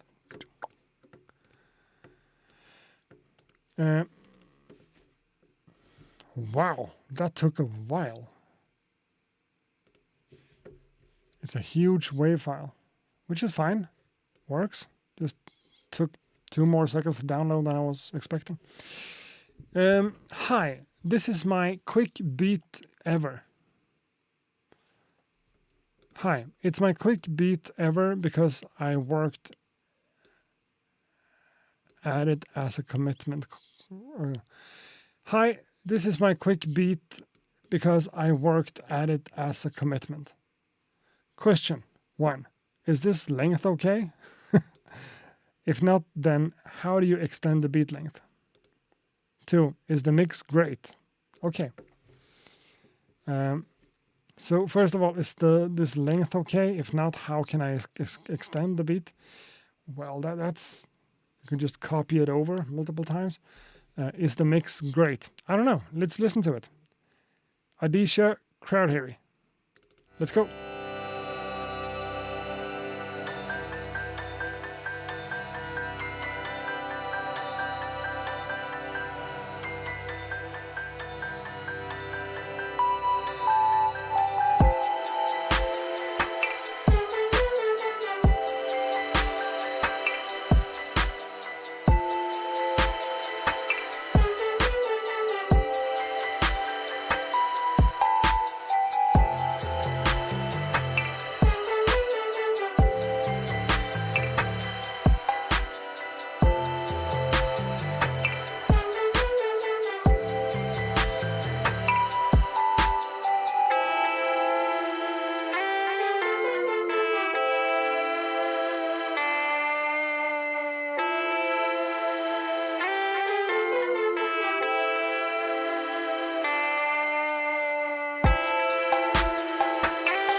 Well, cool.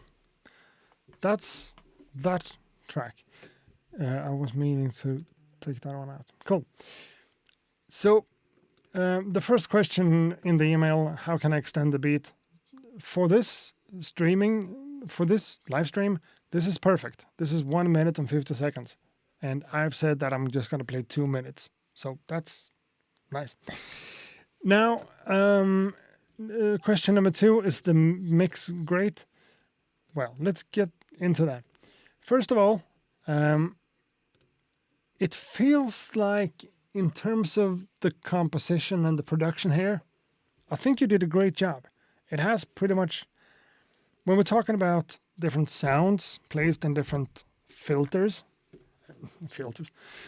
when we're talking about different instruments and sounds placed in different frequency ranges to make the entire thing feel like nice and full and cohesive, you did a great job. It's all on beat. It has a nice kind of vibe to it. I mean, the main section with the majority of the drums and everything.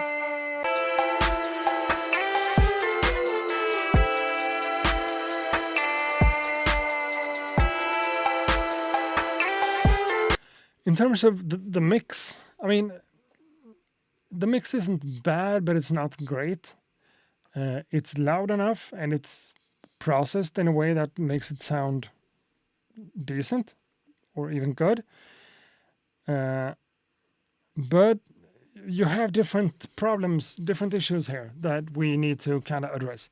People are pointing it out in the chat room too. The problem here is not with the sounds or the mixing first. The problem here, because there is a problem, is, at least to me, and I don't have perfect pitch whatsoever. Sometimes I have a really hard time finding the pitch on things. You know, we're all human. So the problem here is basically the pitch with different things. This whole sliding, I'm going to call it a slide guitar because it to me it sounds like it. It's probably like a synthesizer of some sort. It doesn't work with the rest of the stuff in terms of pitch. It's not like a full, like, half step wrong, but it's not in tune.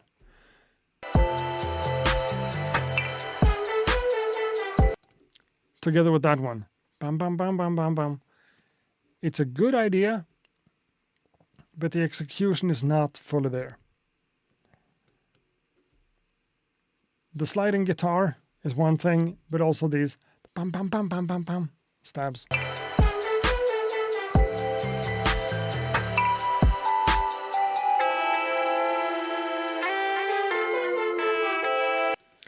That sliding guitar together with the hits, it's flat out, sorry to say it, but it's wrong in terms of pitch and how things aligns in terms of the notes.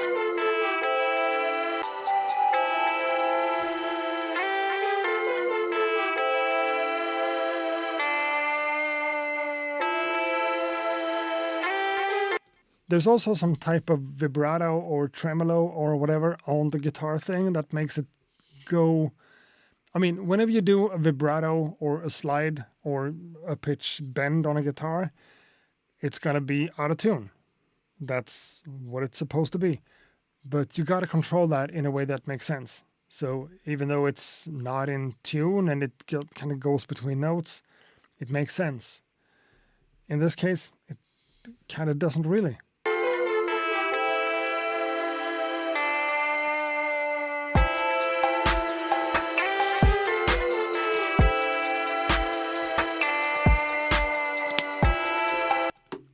At the end there, you know, it's actually a problem.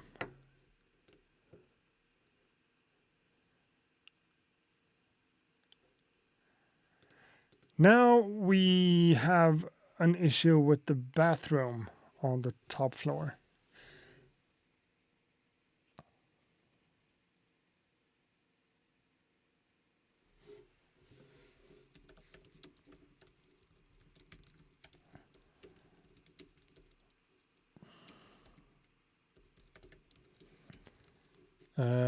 Seems to be working out for now, but I'm gonna have to check the toilet after this.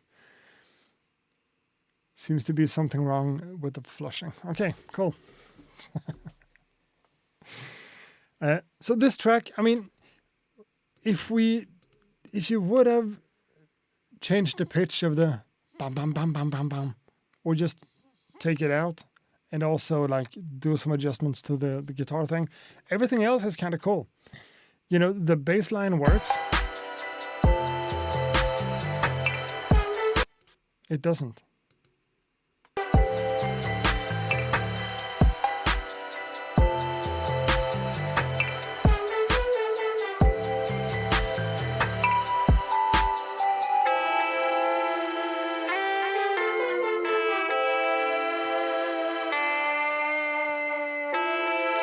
I mean, Boson says it too. It's an easy fix. Of course it is. It's just pitching things, pitching around things to changing the pitch of the different things to the point where it makes sense and it works. We do not hear that. Okay, and there's a whole conversation here that I'm just skipping through. It's a normal guitar. Ample sound Telecaster. Okay. So it's a normal guitar, but there's something with the tuning that needs to be looked over.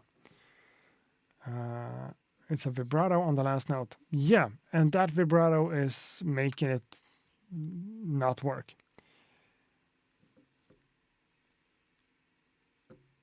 There's no bass line, it's just a pad.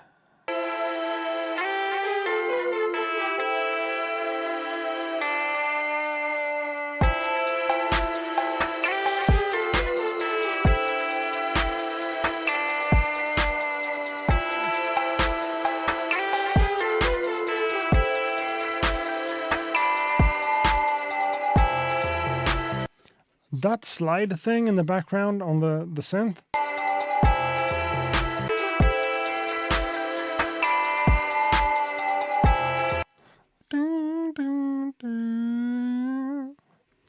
That's really nice. I love that one. So sliding a note, I mean, just listen to it. Sliding the note on this synth instrument or whatever.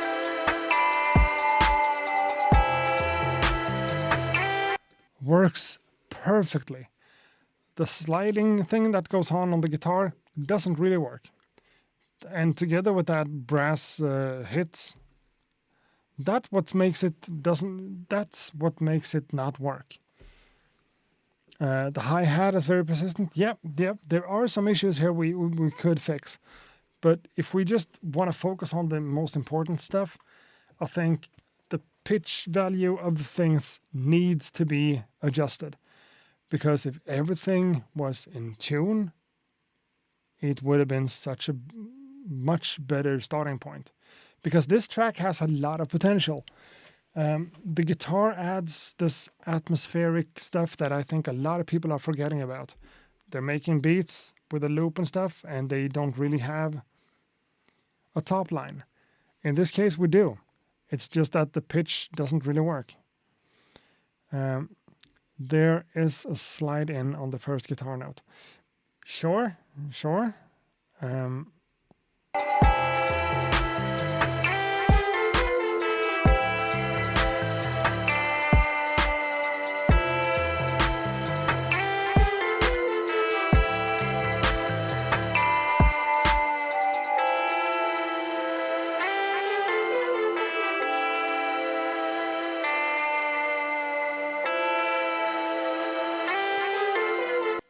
So Tamashi, or the person who submitted this one, asks, how can you tell how to make it in tune?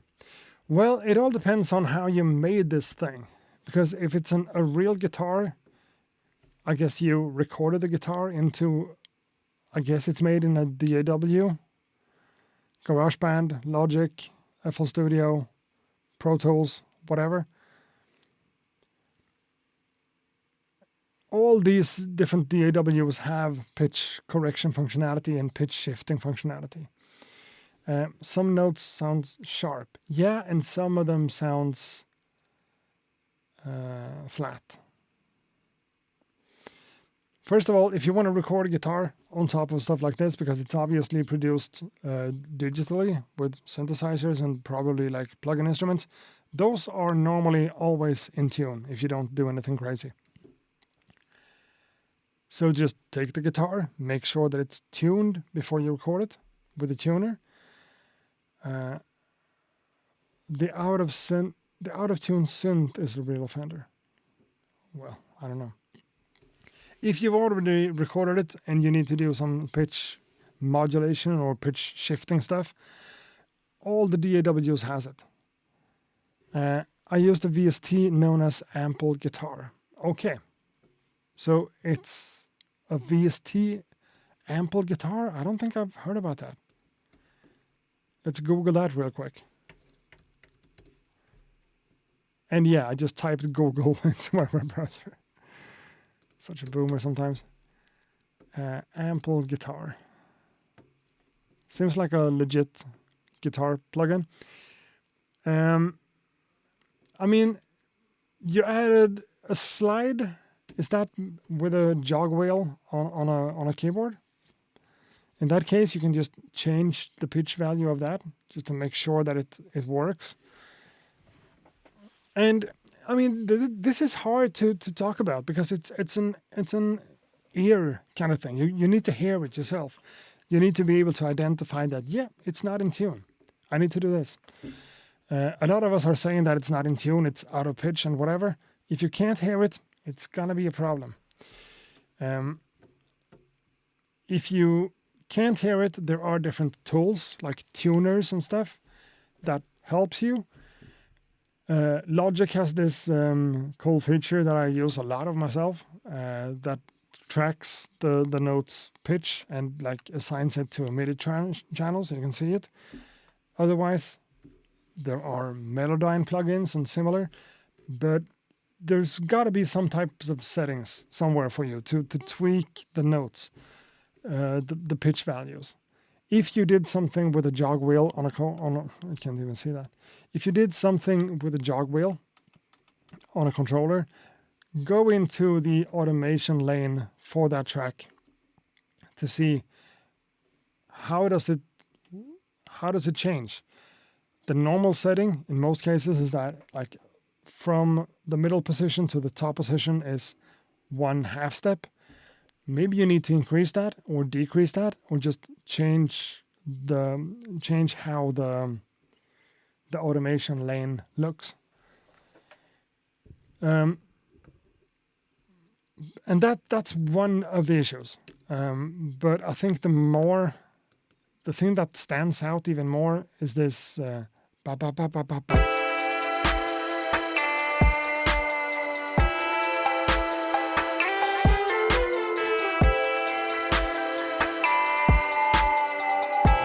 Because all the high frequency stuff, the synths and the bells and everything that's over there, that works. It's perfectly in pitch. I can't complain anything bad about it.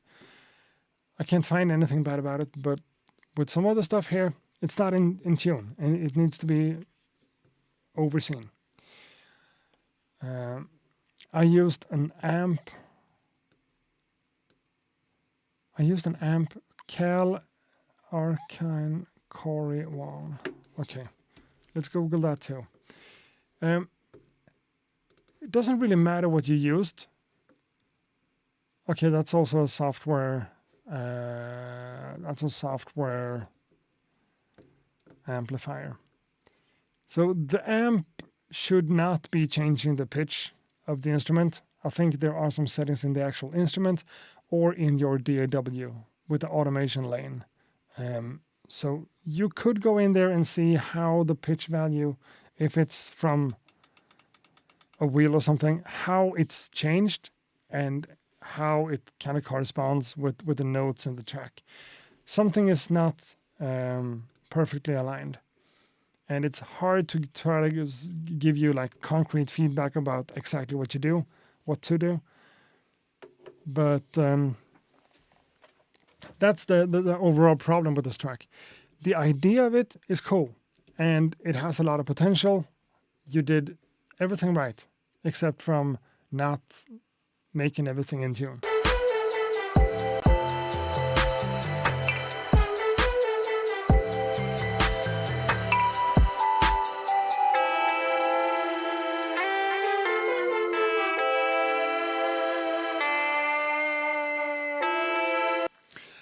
Goblin has an idea.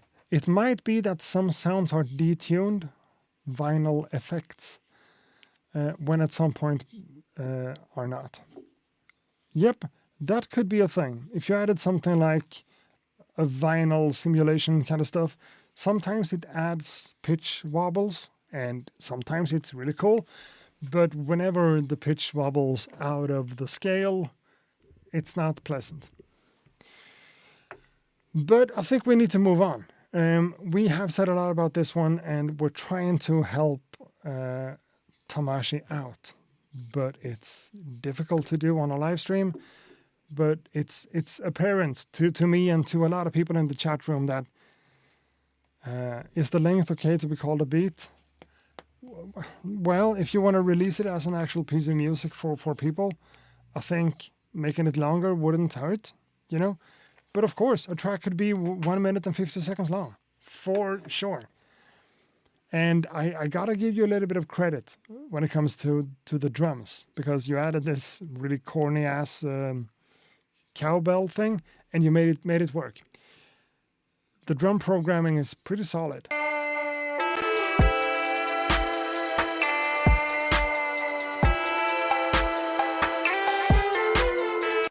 The hi-hat, we're not going to bash on you too much. Should I auto-tune everything? No, you shouldn't. Auto-tuning something like this will probably come out robotic and not sounding good at all. Melodyne could do something, but just a normal auto-tuner, I don't think that's going to figure out what's wrong here.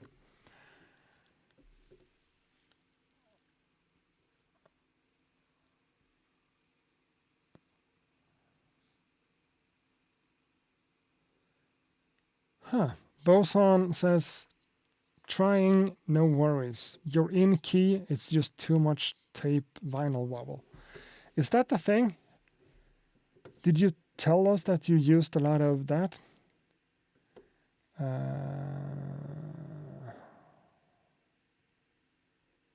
don't think you did. Well, I think we need to move on. It's 10:30 here, so I should have ended half an hour ago. So let's play another one. One more. Let's do one last one to kind of end the stream. And we still have a lot of submissions, so everyone's not going to be played. That's what it is. Do we have someone called James? Super Deep Beats. Super Deep Beats. Are you in the chat? Are you in the chat? Are you in the chat? Super Deep. Super Deep. Super Deep. Super Deep. Super Deep.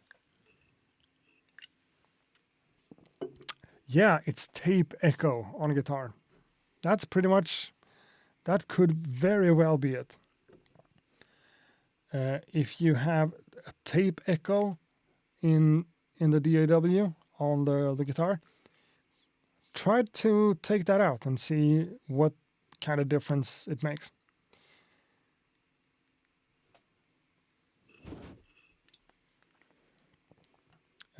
Super Deep is in the house. Super Deep's in the house. Okay, cool. Super Deep said, Super Deep Beats. I made this using Machine MK3 and Complete Control S49. First time submitting. Cool. That's awesome. First time submitting. It's not. I have a... Okay, one email from 21 hours ago and another one from 9 minutes ago. We're going to do the most recent one, the last one you sent in, the one called Other Worlds. We're going to play that one, and we're going to talk about it. I got another text, probably about the toilet.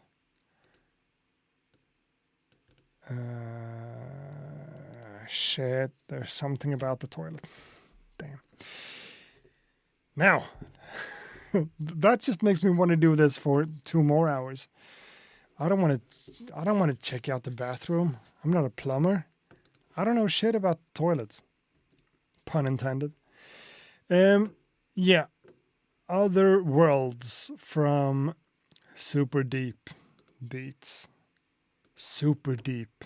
That sounds super deep. There we are. And that's OBS. That's VLC. I bet his beats are super deep. Yeah, me too. Boom. Let's go.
Jesus Christ. What's...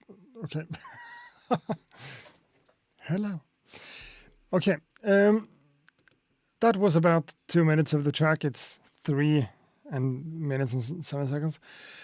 Now, first of all, as always, towards the end of the stream, I'm getting more grumpy and whatever, and more picky about stuff. More critical, whatever. In this case,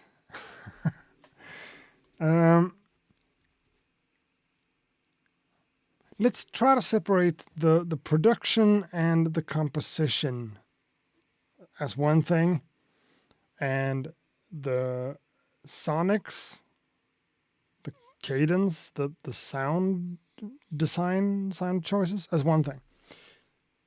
In that case,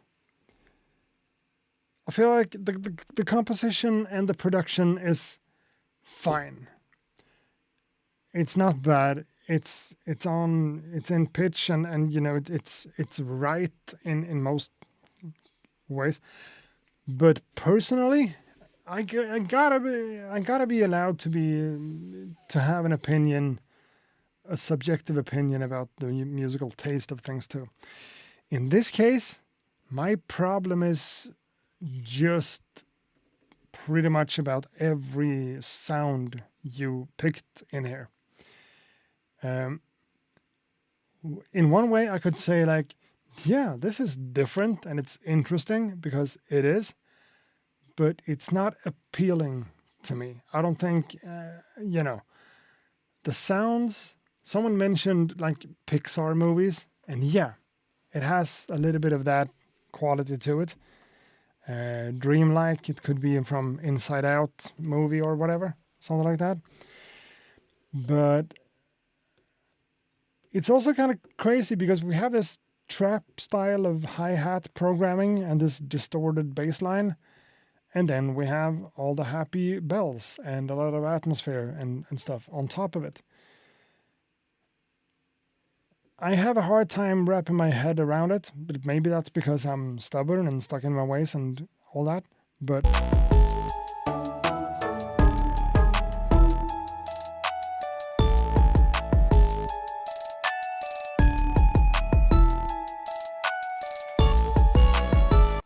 honestly, it's just so freaking different from everything else I've pretty much heard, especially in this forum, in this thing, in the beat reviews.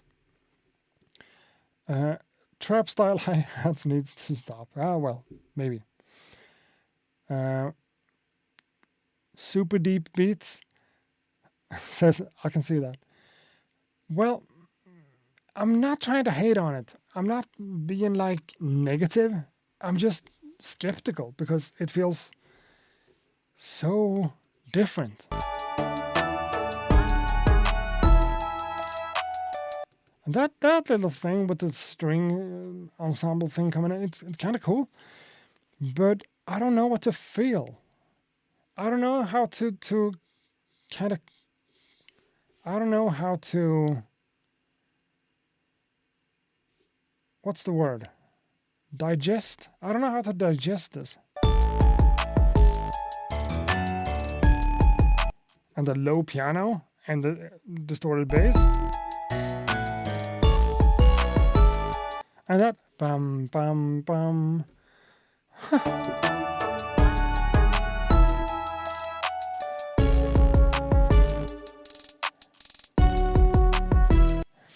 Daryl says, it's not bad to me personally. I can see this beat getting placement in sync licensing. Sure, I mean, this one could be in a Pixar movie or something a little bit more serious maybe. Because it has that kind of modern, trap influences, and the distorted bass line makes it a little bit gritty. And then you have all the nice and cute kind of stuff.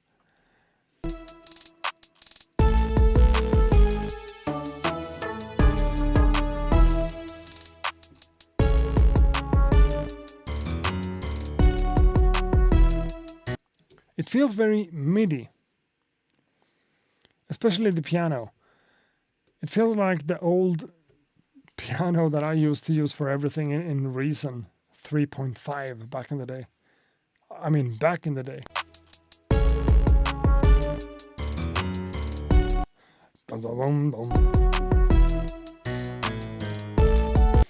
But okay, let's switch. If I heard this in kind of a kids movie, it feels it would work on a big picture in the cinema.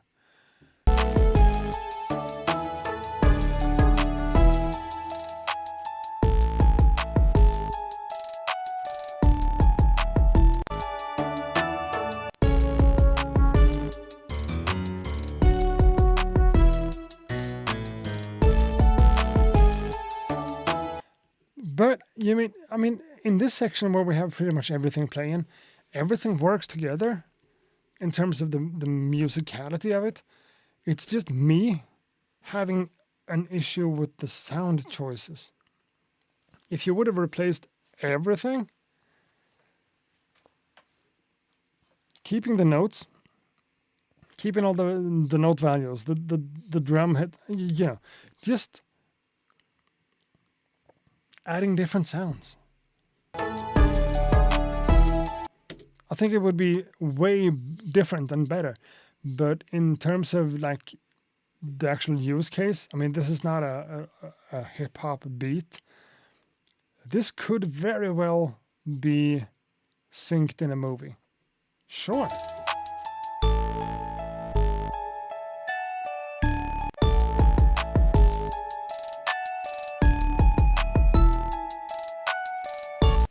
To me, it's just strange. That type of like Inside Out Pixar movie kind of, you know, happy-go-lucky kind of vibe together with the distorted bass line and trap drums. It's just different. It's odd, and I have a little bit of a hard time adjusting to it, but it's not bad. It's just different. You know? And it's art. It's music, it's art. That deep beats. Deep, super deep beats made. And it's good. It's just so different from what I'm used to. So it's not a problem with you or with the music. It's a problem with Mr. Accurate over here, trying to get feedback for stuff he doesn't understand.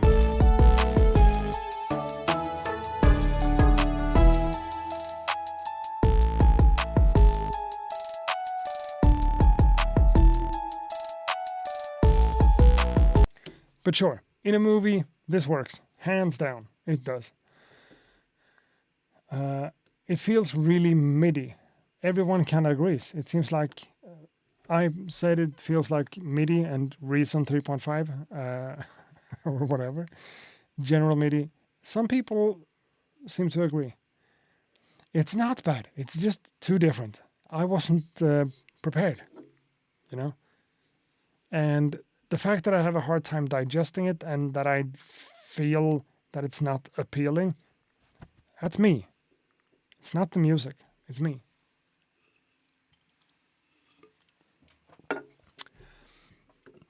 Super deep. Very stock sounding. I don't know. It takes a lot of creativity and a mind with a good sense of fantasy to put something like this together. Cool. Now, we need to do one more. We need to do another one. We just do. Super Deep Beats, thanks a lot for the submission. Sorry if I offended you. It's just me being stuck in my ways and a grumpy old guy. This is cool. Not a bad piece of work at all. Just not in my kind of safety zone. And it caught me off guard. It caught me off guard. That's what it did. So, where were you? Do not know where you were. Lost another one. Okay, cool. Okay, another one over there. This one from someone called Daryl. Boom bap type beat, thanks in advance. Are you in the chat? Daryl? Daryl? Boom bap type beats, thanks in advance. Are you there? Are you there? Are you there? Are you in the chat? Are you in the chat? Are you in the chat?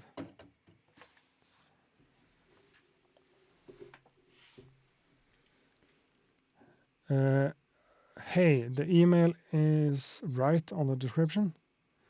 If it's this email, it is. Throw away music. I think I saw you here. Yeah, I have gotten your submission. Super Deep Beat says, it's cool. I can take criticism. I don't know if I'm giving you criticism. Maybe I am a little bit, but you know.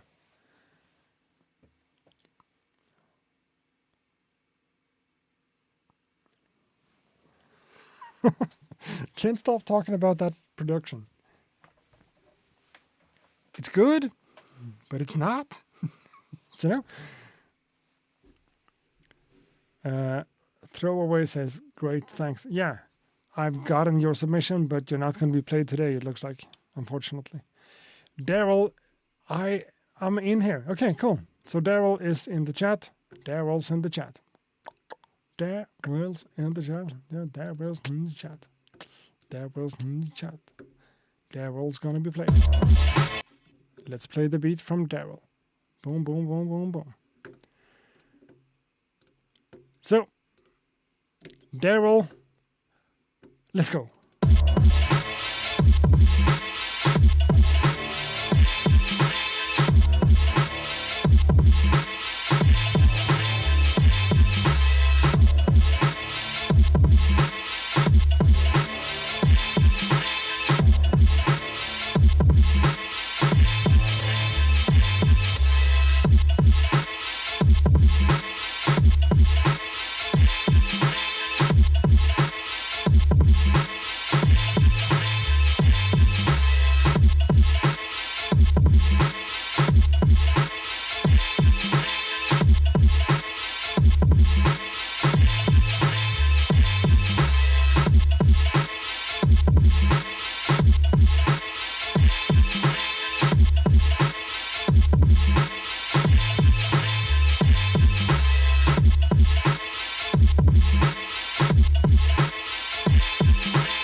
All right, cool. So Daryl in the chat room sent this one in. You know, it's punchy, all up in your face, aggressive, energetic, cool. Maybe a little bit over processed, you know. James Rockwell says everything is at 11, and that's a little bit what it feels like. It's too compressed, or like you did too much brick wall limiting or something. And that's not the end of the world. We can still hear it and understand it. It becomes a little bit fatiguing to listen to at length because it's so intense and it's so all up in your face. Benji says the over-processing is crazy. Nate agrees. Well, a little bit like that is true. I mean, this is overly processed. There's a lot of limiting or compression going on to the point where it becomes tiring to listen to at length. That's what I think. The bass line, the idea of the bass line is really good.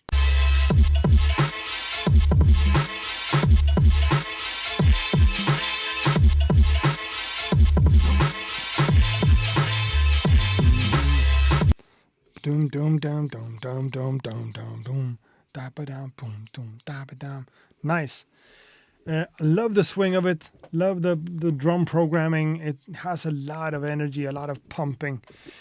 I'm lacking a few things because I'm now in the complaining kind of mode, but I'm allowing myself to be that.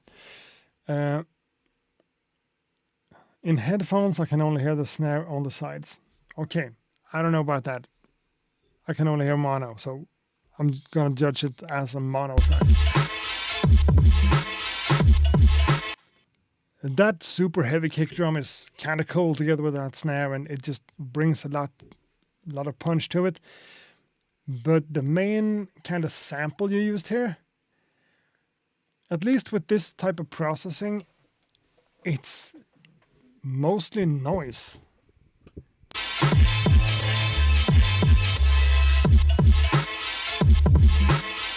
Sure, there's a kind of melody in there. But maybe it's the mixing, the processing, everything just being like overly saturated. Maybe that's the entire problem. But I feel like a little bit more musicality here would not hurt. Some type of chords, some type of melody, something that just... Because now it has all the aggression, all the energy, the drums, the bass line, everything just hits. But there's not much space for anything else. We also have this like high frequency stuff going on. It feels noisy and it's not really... There's not a lot of obvious noise. There's not a lot of obvious notes in there. That's what I'm trying to say.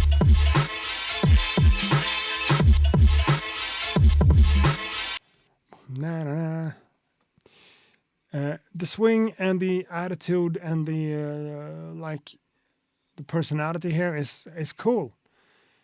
But I would love to hear or be able to distinguish a few notes that makes it more musical.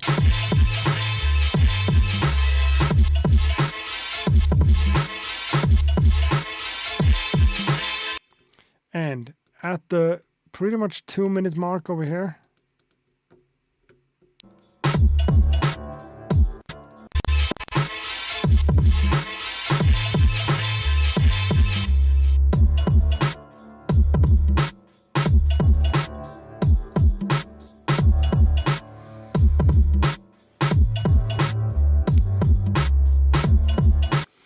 getting rid of that top line thing, that loud freaking noisy thing that I'm talking about, getting rid of that one felt so good. Sometimes, taking something out of a mix and just allowing things to have a little bit more space gives you that type of feeling.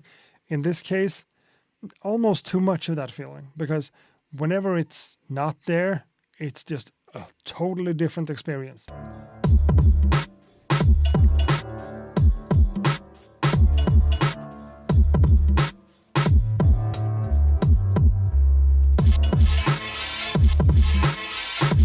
And then it comes back and it becomes noisy and a little bit tiring again.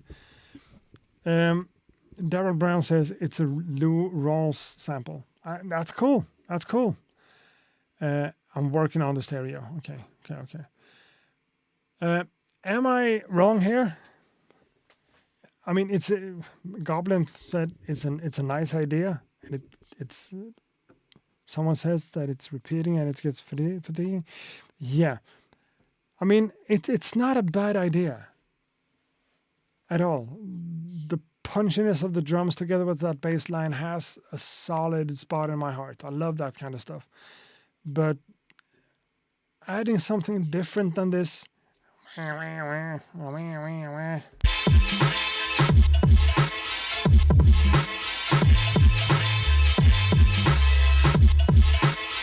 it's cool, but the main thing I'm saying here is that it feels tiring to listen to.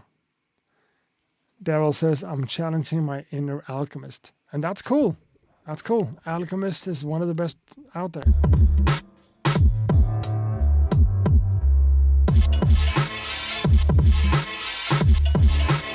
Maybe it's more of a mixing, mastering kind of situation here. It does remind me of Alchemist, says Nate. And yeah, sure, a little bit. I kind of agree. But there's something about the lack of dynamics that makes it difficult to listen to for a long period of time. So much mids and lows missing. Huh. Maybe that's also a part of it. Beat says, I think you can fix it, but in the current state, the beat is too exhausting. Well, let's not be too harsh on the guy. We have everything we want from the drums and the bass here. The programming, how everything is played with the swing and everything. Fire stuff. But there's something, probably the mixing. It's harsh, it's tiring, it's a little bit too much in your face. And I guess that's a compressor doing too much work somewhere. Or a limiter just squeezing everything together. But it's too loud, it's too much. It's time to go, guys. It really is. Let's mark this one as played and play one more. Let's play one more. Just because I kind of want to. One of the most recent ones. Yeah, let's go to that one. Let's go to Throwaway. Throwaway, are you still in the chat? Are you... I gotta stop doing that. Sorry. Throwaway Beats. Are you in the chat? Are you here? If you left, you left. If you're here, you're here.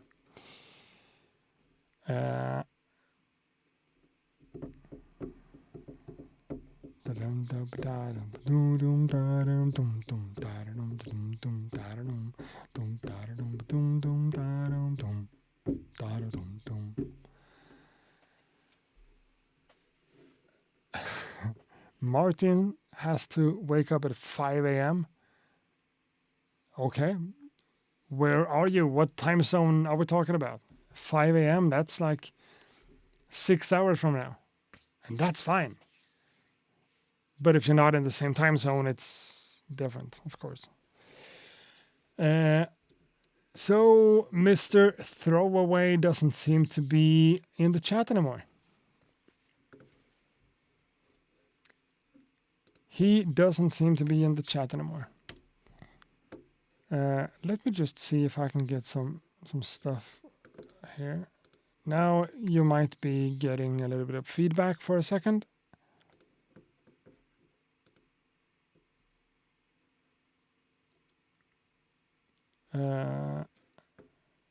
I'm trying to see how many people we have watching. Okay, there, that's the number.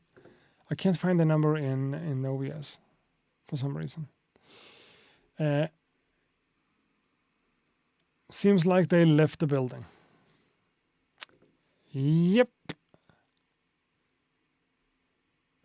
Okay, Goblin is in the EU, so we have the same time zone. Okay. You can deal with 6 hours of sleep. That's more than I get most of the times. Okay, so let's find another email. I want to do a last one. Simon Eriksson. You have been played before. Okay. Whatever. Is it you? Are you here? Simon Eriksson. Or as we say, Simon Eriksson. Simon Eriksson. Simon Eriksson. Är du här? Om du befinner dig i chatten, var snäll att hojta. Säg till. Simon.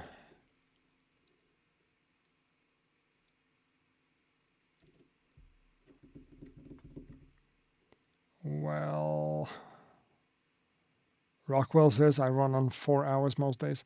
Yeah, let me not even get into that. Shit. My sleeping schedule is so fucked up.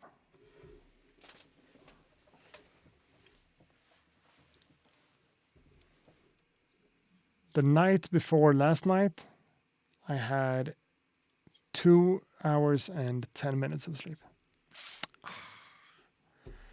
Typiskt Simon. Så jävla typiskt Simon att inte vara här. Ha? Simon Eriksson. Sicken jäkla stil. Ha? Vilken jävla grej han gör. Han är inte här. All right, so Simon Eriksson doesn't seem to be here. Do we have anyone else? Someone like...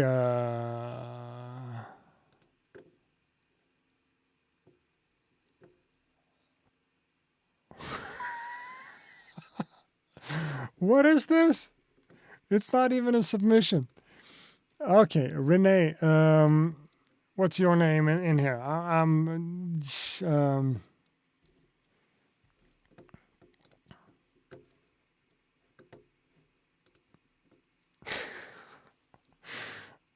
Oh, this is too funny.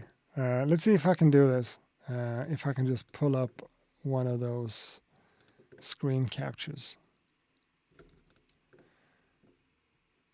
Well, not exactly like that, but okay. I guess, okay, this is, I'm sorry about this, but believe me, I have my reasons. There we are, okay. Everything became really large. Oh, that effect is cool, isn't it? Let's move this one over there.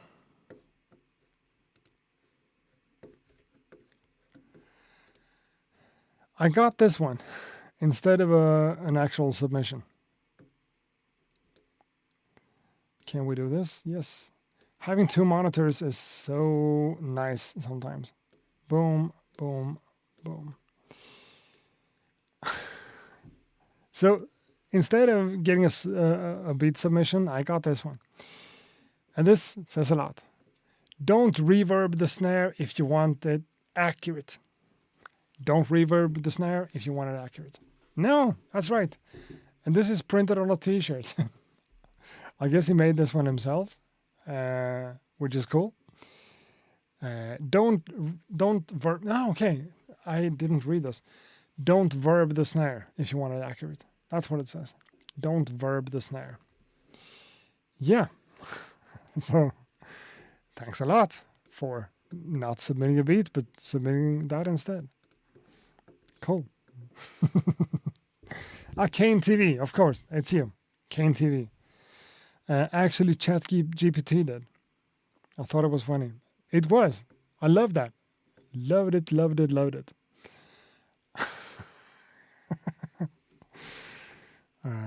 Don't verb the snare. No.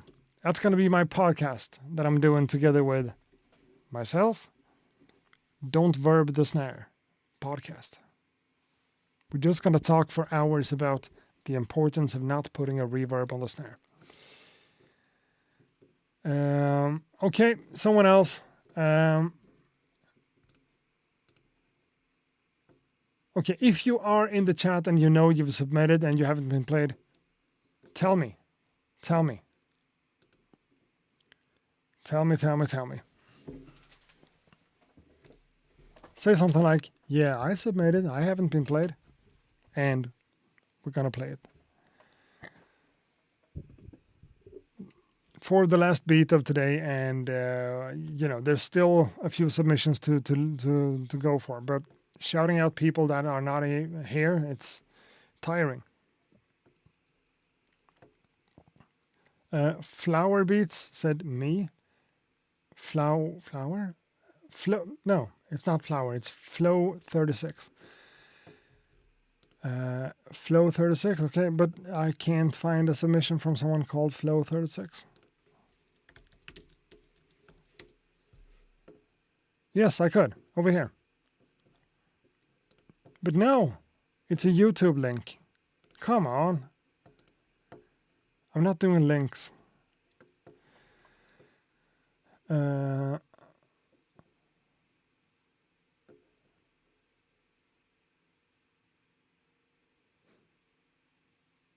Okay, this becomes... this is not good.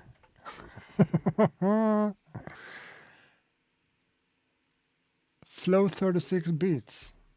Yeah, but it's a YouTube video. We're not doing that.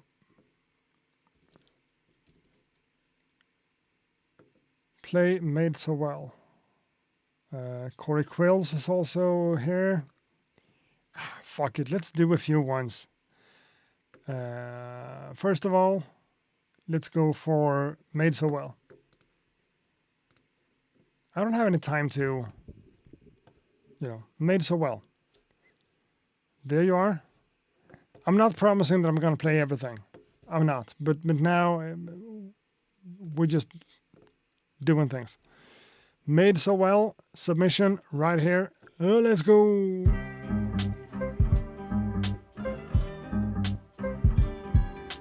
Oh, that needs to be boosted. Right there. Let's go.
Okay.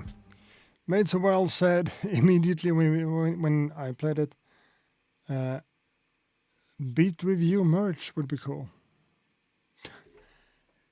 I did merch before, but t-shirt manufacturers kind of suck. He said this mix did not translate. Sorry, guys. Well, this sounded so much better before bounce. Yeah, that happens sometimes. Sometimes dithering or just whatever comes out crazy in the export. I think the idea of this is kind of cool. We rarely talk about minimalistic things, but this, to me, even though there's a lot of stuff going on, since the mix sounds like this, it feels kind of minimalistic and cool. The bass line plays a big part.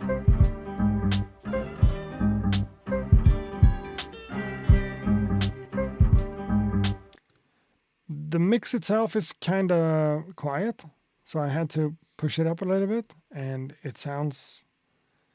I mean, I've heard your stuff before, and I can kind of imagine how you want this to be.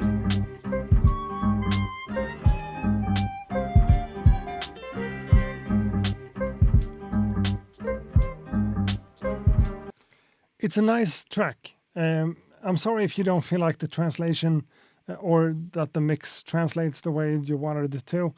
Maybe it's because of YouTube streaming. What I'm hearing here sounds kind of fine, but it doesn't feel finished or like shiny, you know? It's cool. The entire, like, the minimalistic vibe of this, with the snare just hiding away. It's cool.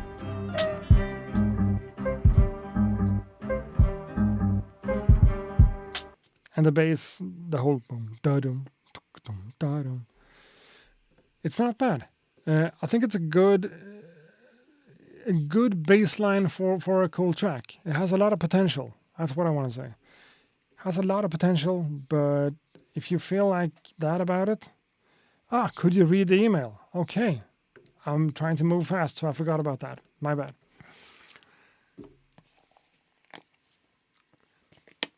Hey, Ack. Back with another beat review. Always good to see everybody and chop it up.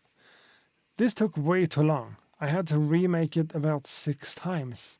First, my preamp was dying on my vintage techniques. No.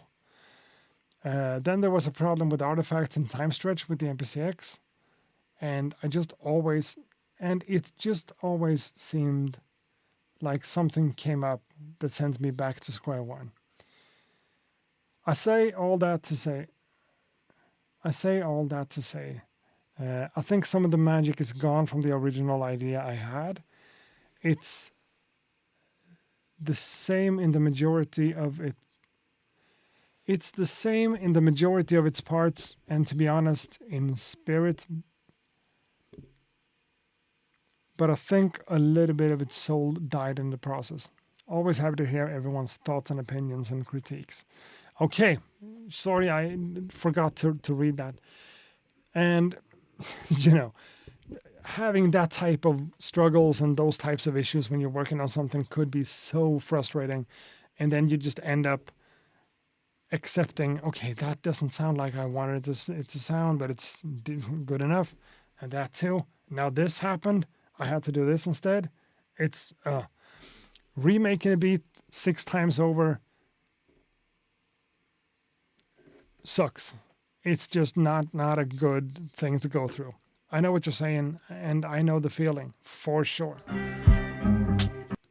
But you know, the bass line, the strings, the swing, everything, the minimalistic kind of vibe of it, mysterious and dark, but not like too much. I think it's cool.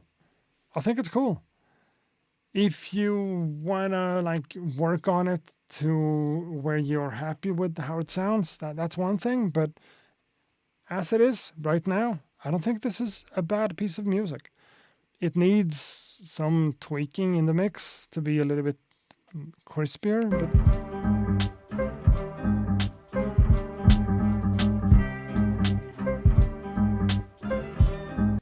and the layers with the strings, the bass, the flute. It's cool. But reworking a track 6 times for having a lot of issues is not a good thing. It's not. So now I need to go back to see who's actually here.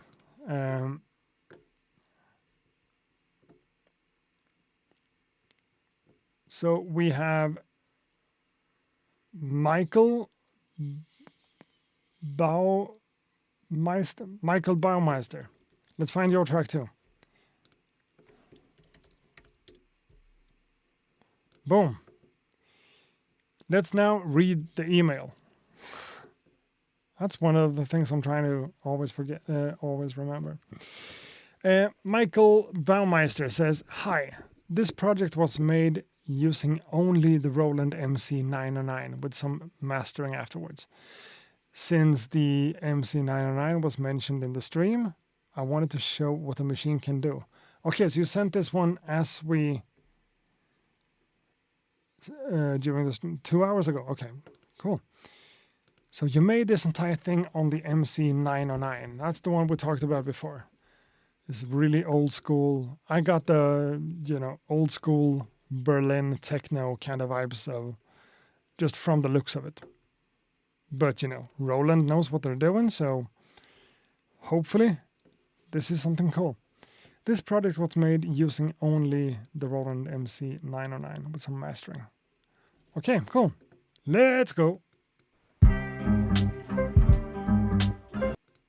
Obviously not that one. Now.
in terms of the actual music, that's kind of fun. Someone mentioned Atari, and it feels like kind of a video gamey track, and it was made on the MC909. So it obviously has a specific certain kind of sound to it. It's not that I hate it, but it feels a bit dated. I guess you could do other stuff on it too, but this track was kind of fun. Let's see if I can do this is gonna, it's gonna look crazy for a minute, but deal with it. There we are. Okay, so we can do that. That's my secondary monitor. So this is what we're talking about. Oh, Jesus Christ. We need to... Everything is big. Well, like that. So that's the Roland MC909. How old is this one? Let's see. Roland MC707 release date. According to AI at least, 2002. So that's kind of cool. Not the most modern piece of kit ever, but it's, I would love to spend a couple of days just working on this one, making my type of beats on this, just to see if it's even possible. As I said in the video I dropped yesterday, I used to work in Rebirth, Propeller Head's Rebirth, back in the days. Not made for hip-hop whatsoever. So taking a little bit of that kind of mentality into this would be kind of fun. This track was nice. Not bad at all. Different, but not bad. The layering of all the sounds.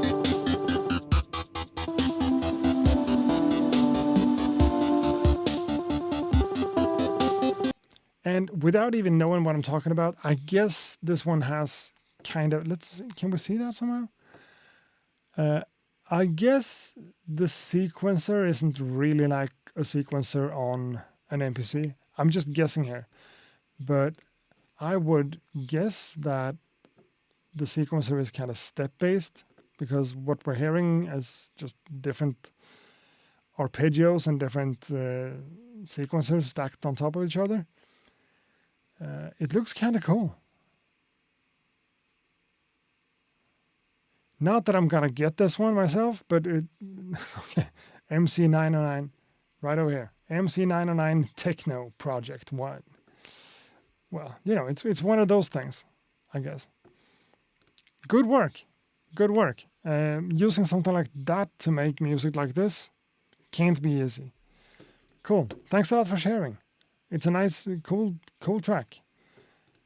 It's not what I would do myself, but, So I said in the chat room, because he has mentioned it a few times over, Icon 74 is going to be next up. Icon 74. Let's go.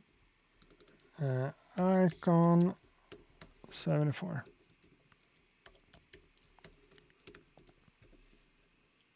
Boom. There you are. There you are.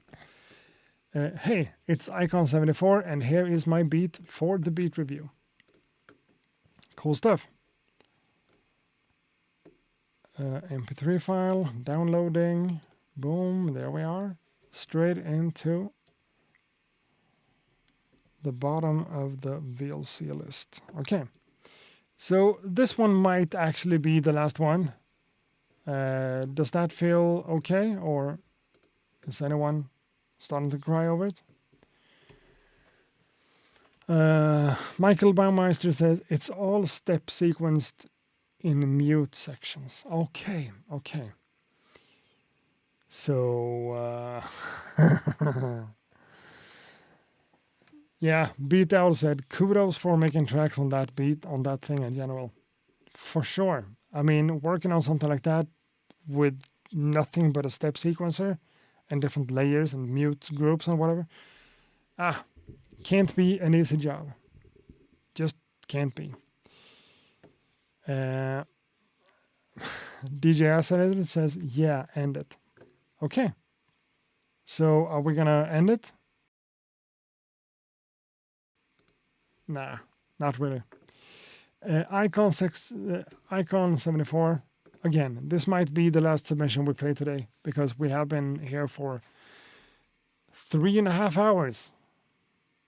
I've said 2. I've said 2 hours.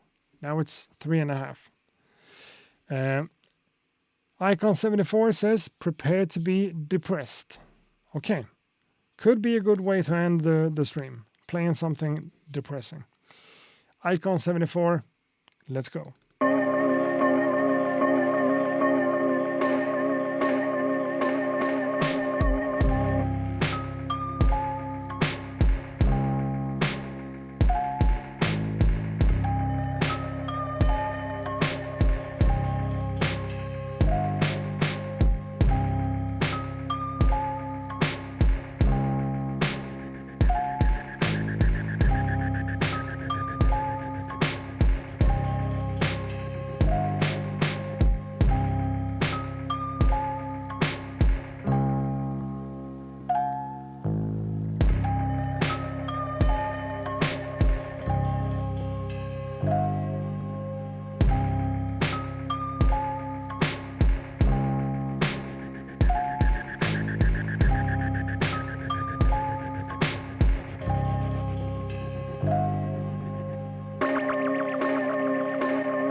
And the same theme comes back around. You know, Icon 74 said, prepare to be depressed. And that's not what happened here. Not, at least not to me. This is cool. There are some mixing things that I kind of have a hard time looking past, because it feels like you could have done stuff that made this one pop a little bit more. But this scaled down, kind of depressed, kind of evil, kind of suggestive kind of track works for me a lot. I kind of have a hard time making stuff like this myself, because I tend to just overdo everything, and I'm always looking for melodies and hooks and whatever. The whole bum bum bum bum bum bum. That's not the right notes, but you know what I'm trying to say. I appreciate that. I like it a lot.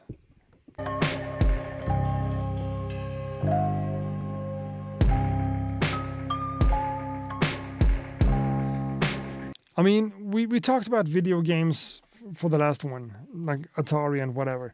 This makes me think about like Castlevania, you know? like super dark. Someone with a whip, like climbing on vines. I don't know. This is cool.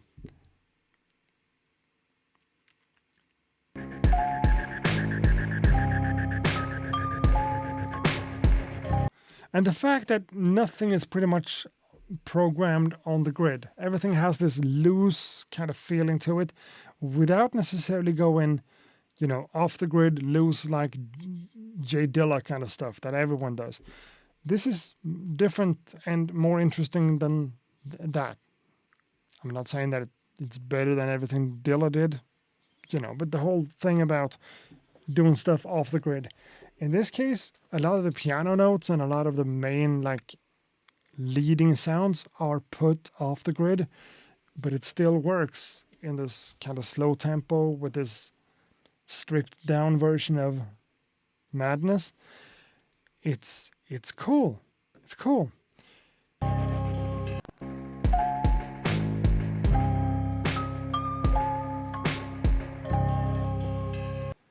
But in terms of mixing, I think what I kind of want this one to be, if I could just suggest something, I want the entire thing to be more held together somehow.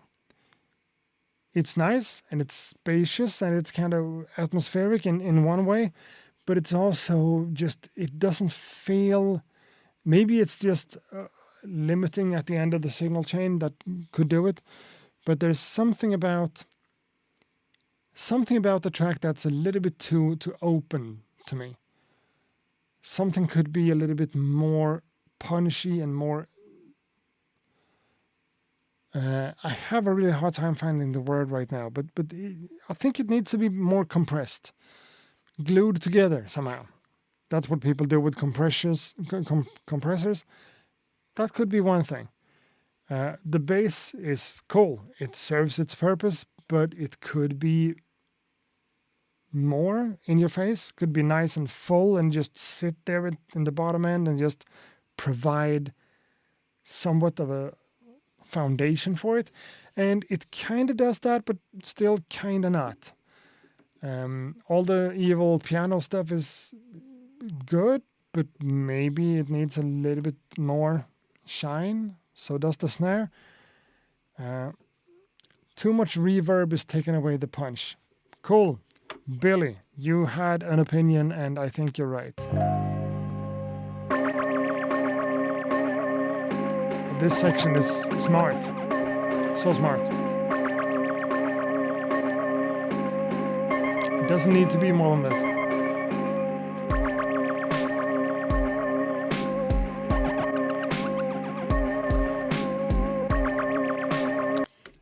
Well says a West Side Gun type would fill the holes in the high frequencies. Sure. I mean, that's honestly, I kind of like what Griselda and that kind of new boom bap stuff is doing to a certain extent. When it comes to the beats, sometimes the beats are, to me, they're just too anonymous. They're just too flat. And they're supposed to be like that because the artist is supposed to take the space. I know, but I'm not from that genre. And in this case, maybe it's the same thing. Maybe you need a rapper like West Side Gun, Conway, I don't know, all this.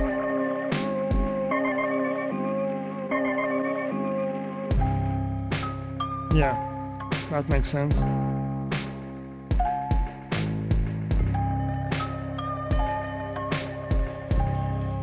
But the vibes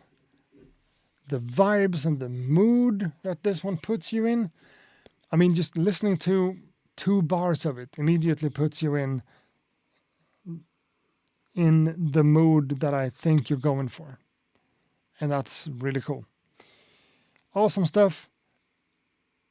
Could be tweaked a little bit left and right, but maybe I'm wrong because I'm from a different kind of genre. I don't know. But it's nice and dark, mysterious, kind of evil, and has a lot of space for a rapper. I didn't even think of that at first, but sure it does.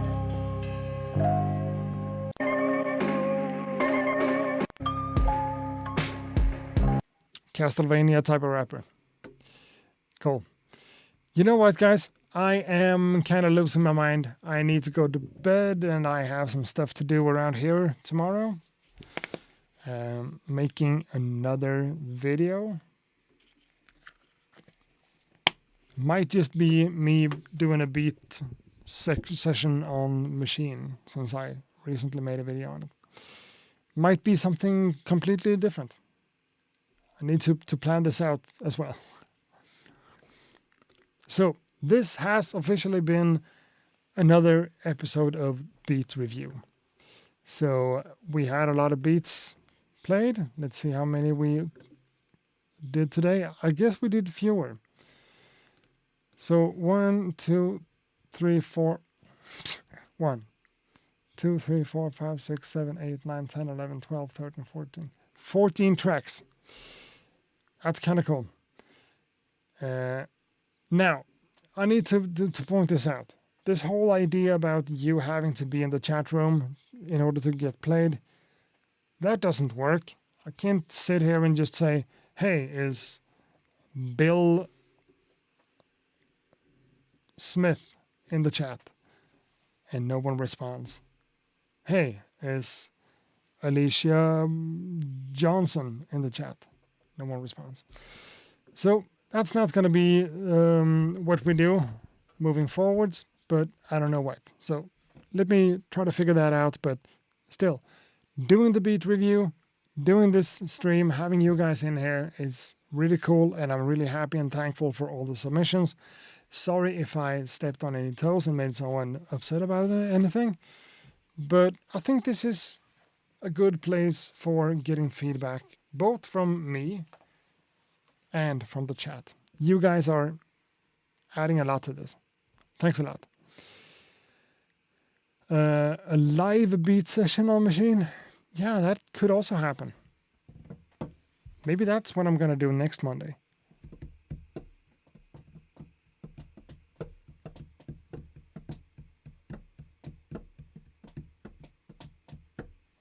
Maybe. It definitely breaks the flow. Yes, it does. Doing that stuff doesn't work. We need to do something else. However, it's time to go. Thanks a lot for hanging out. Thanks for being here. Thanks for showing support for me and the stuff I do. You guys are awesome, and it's time to go. So peace the fuck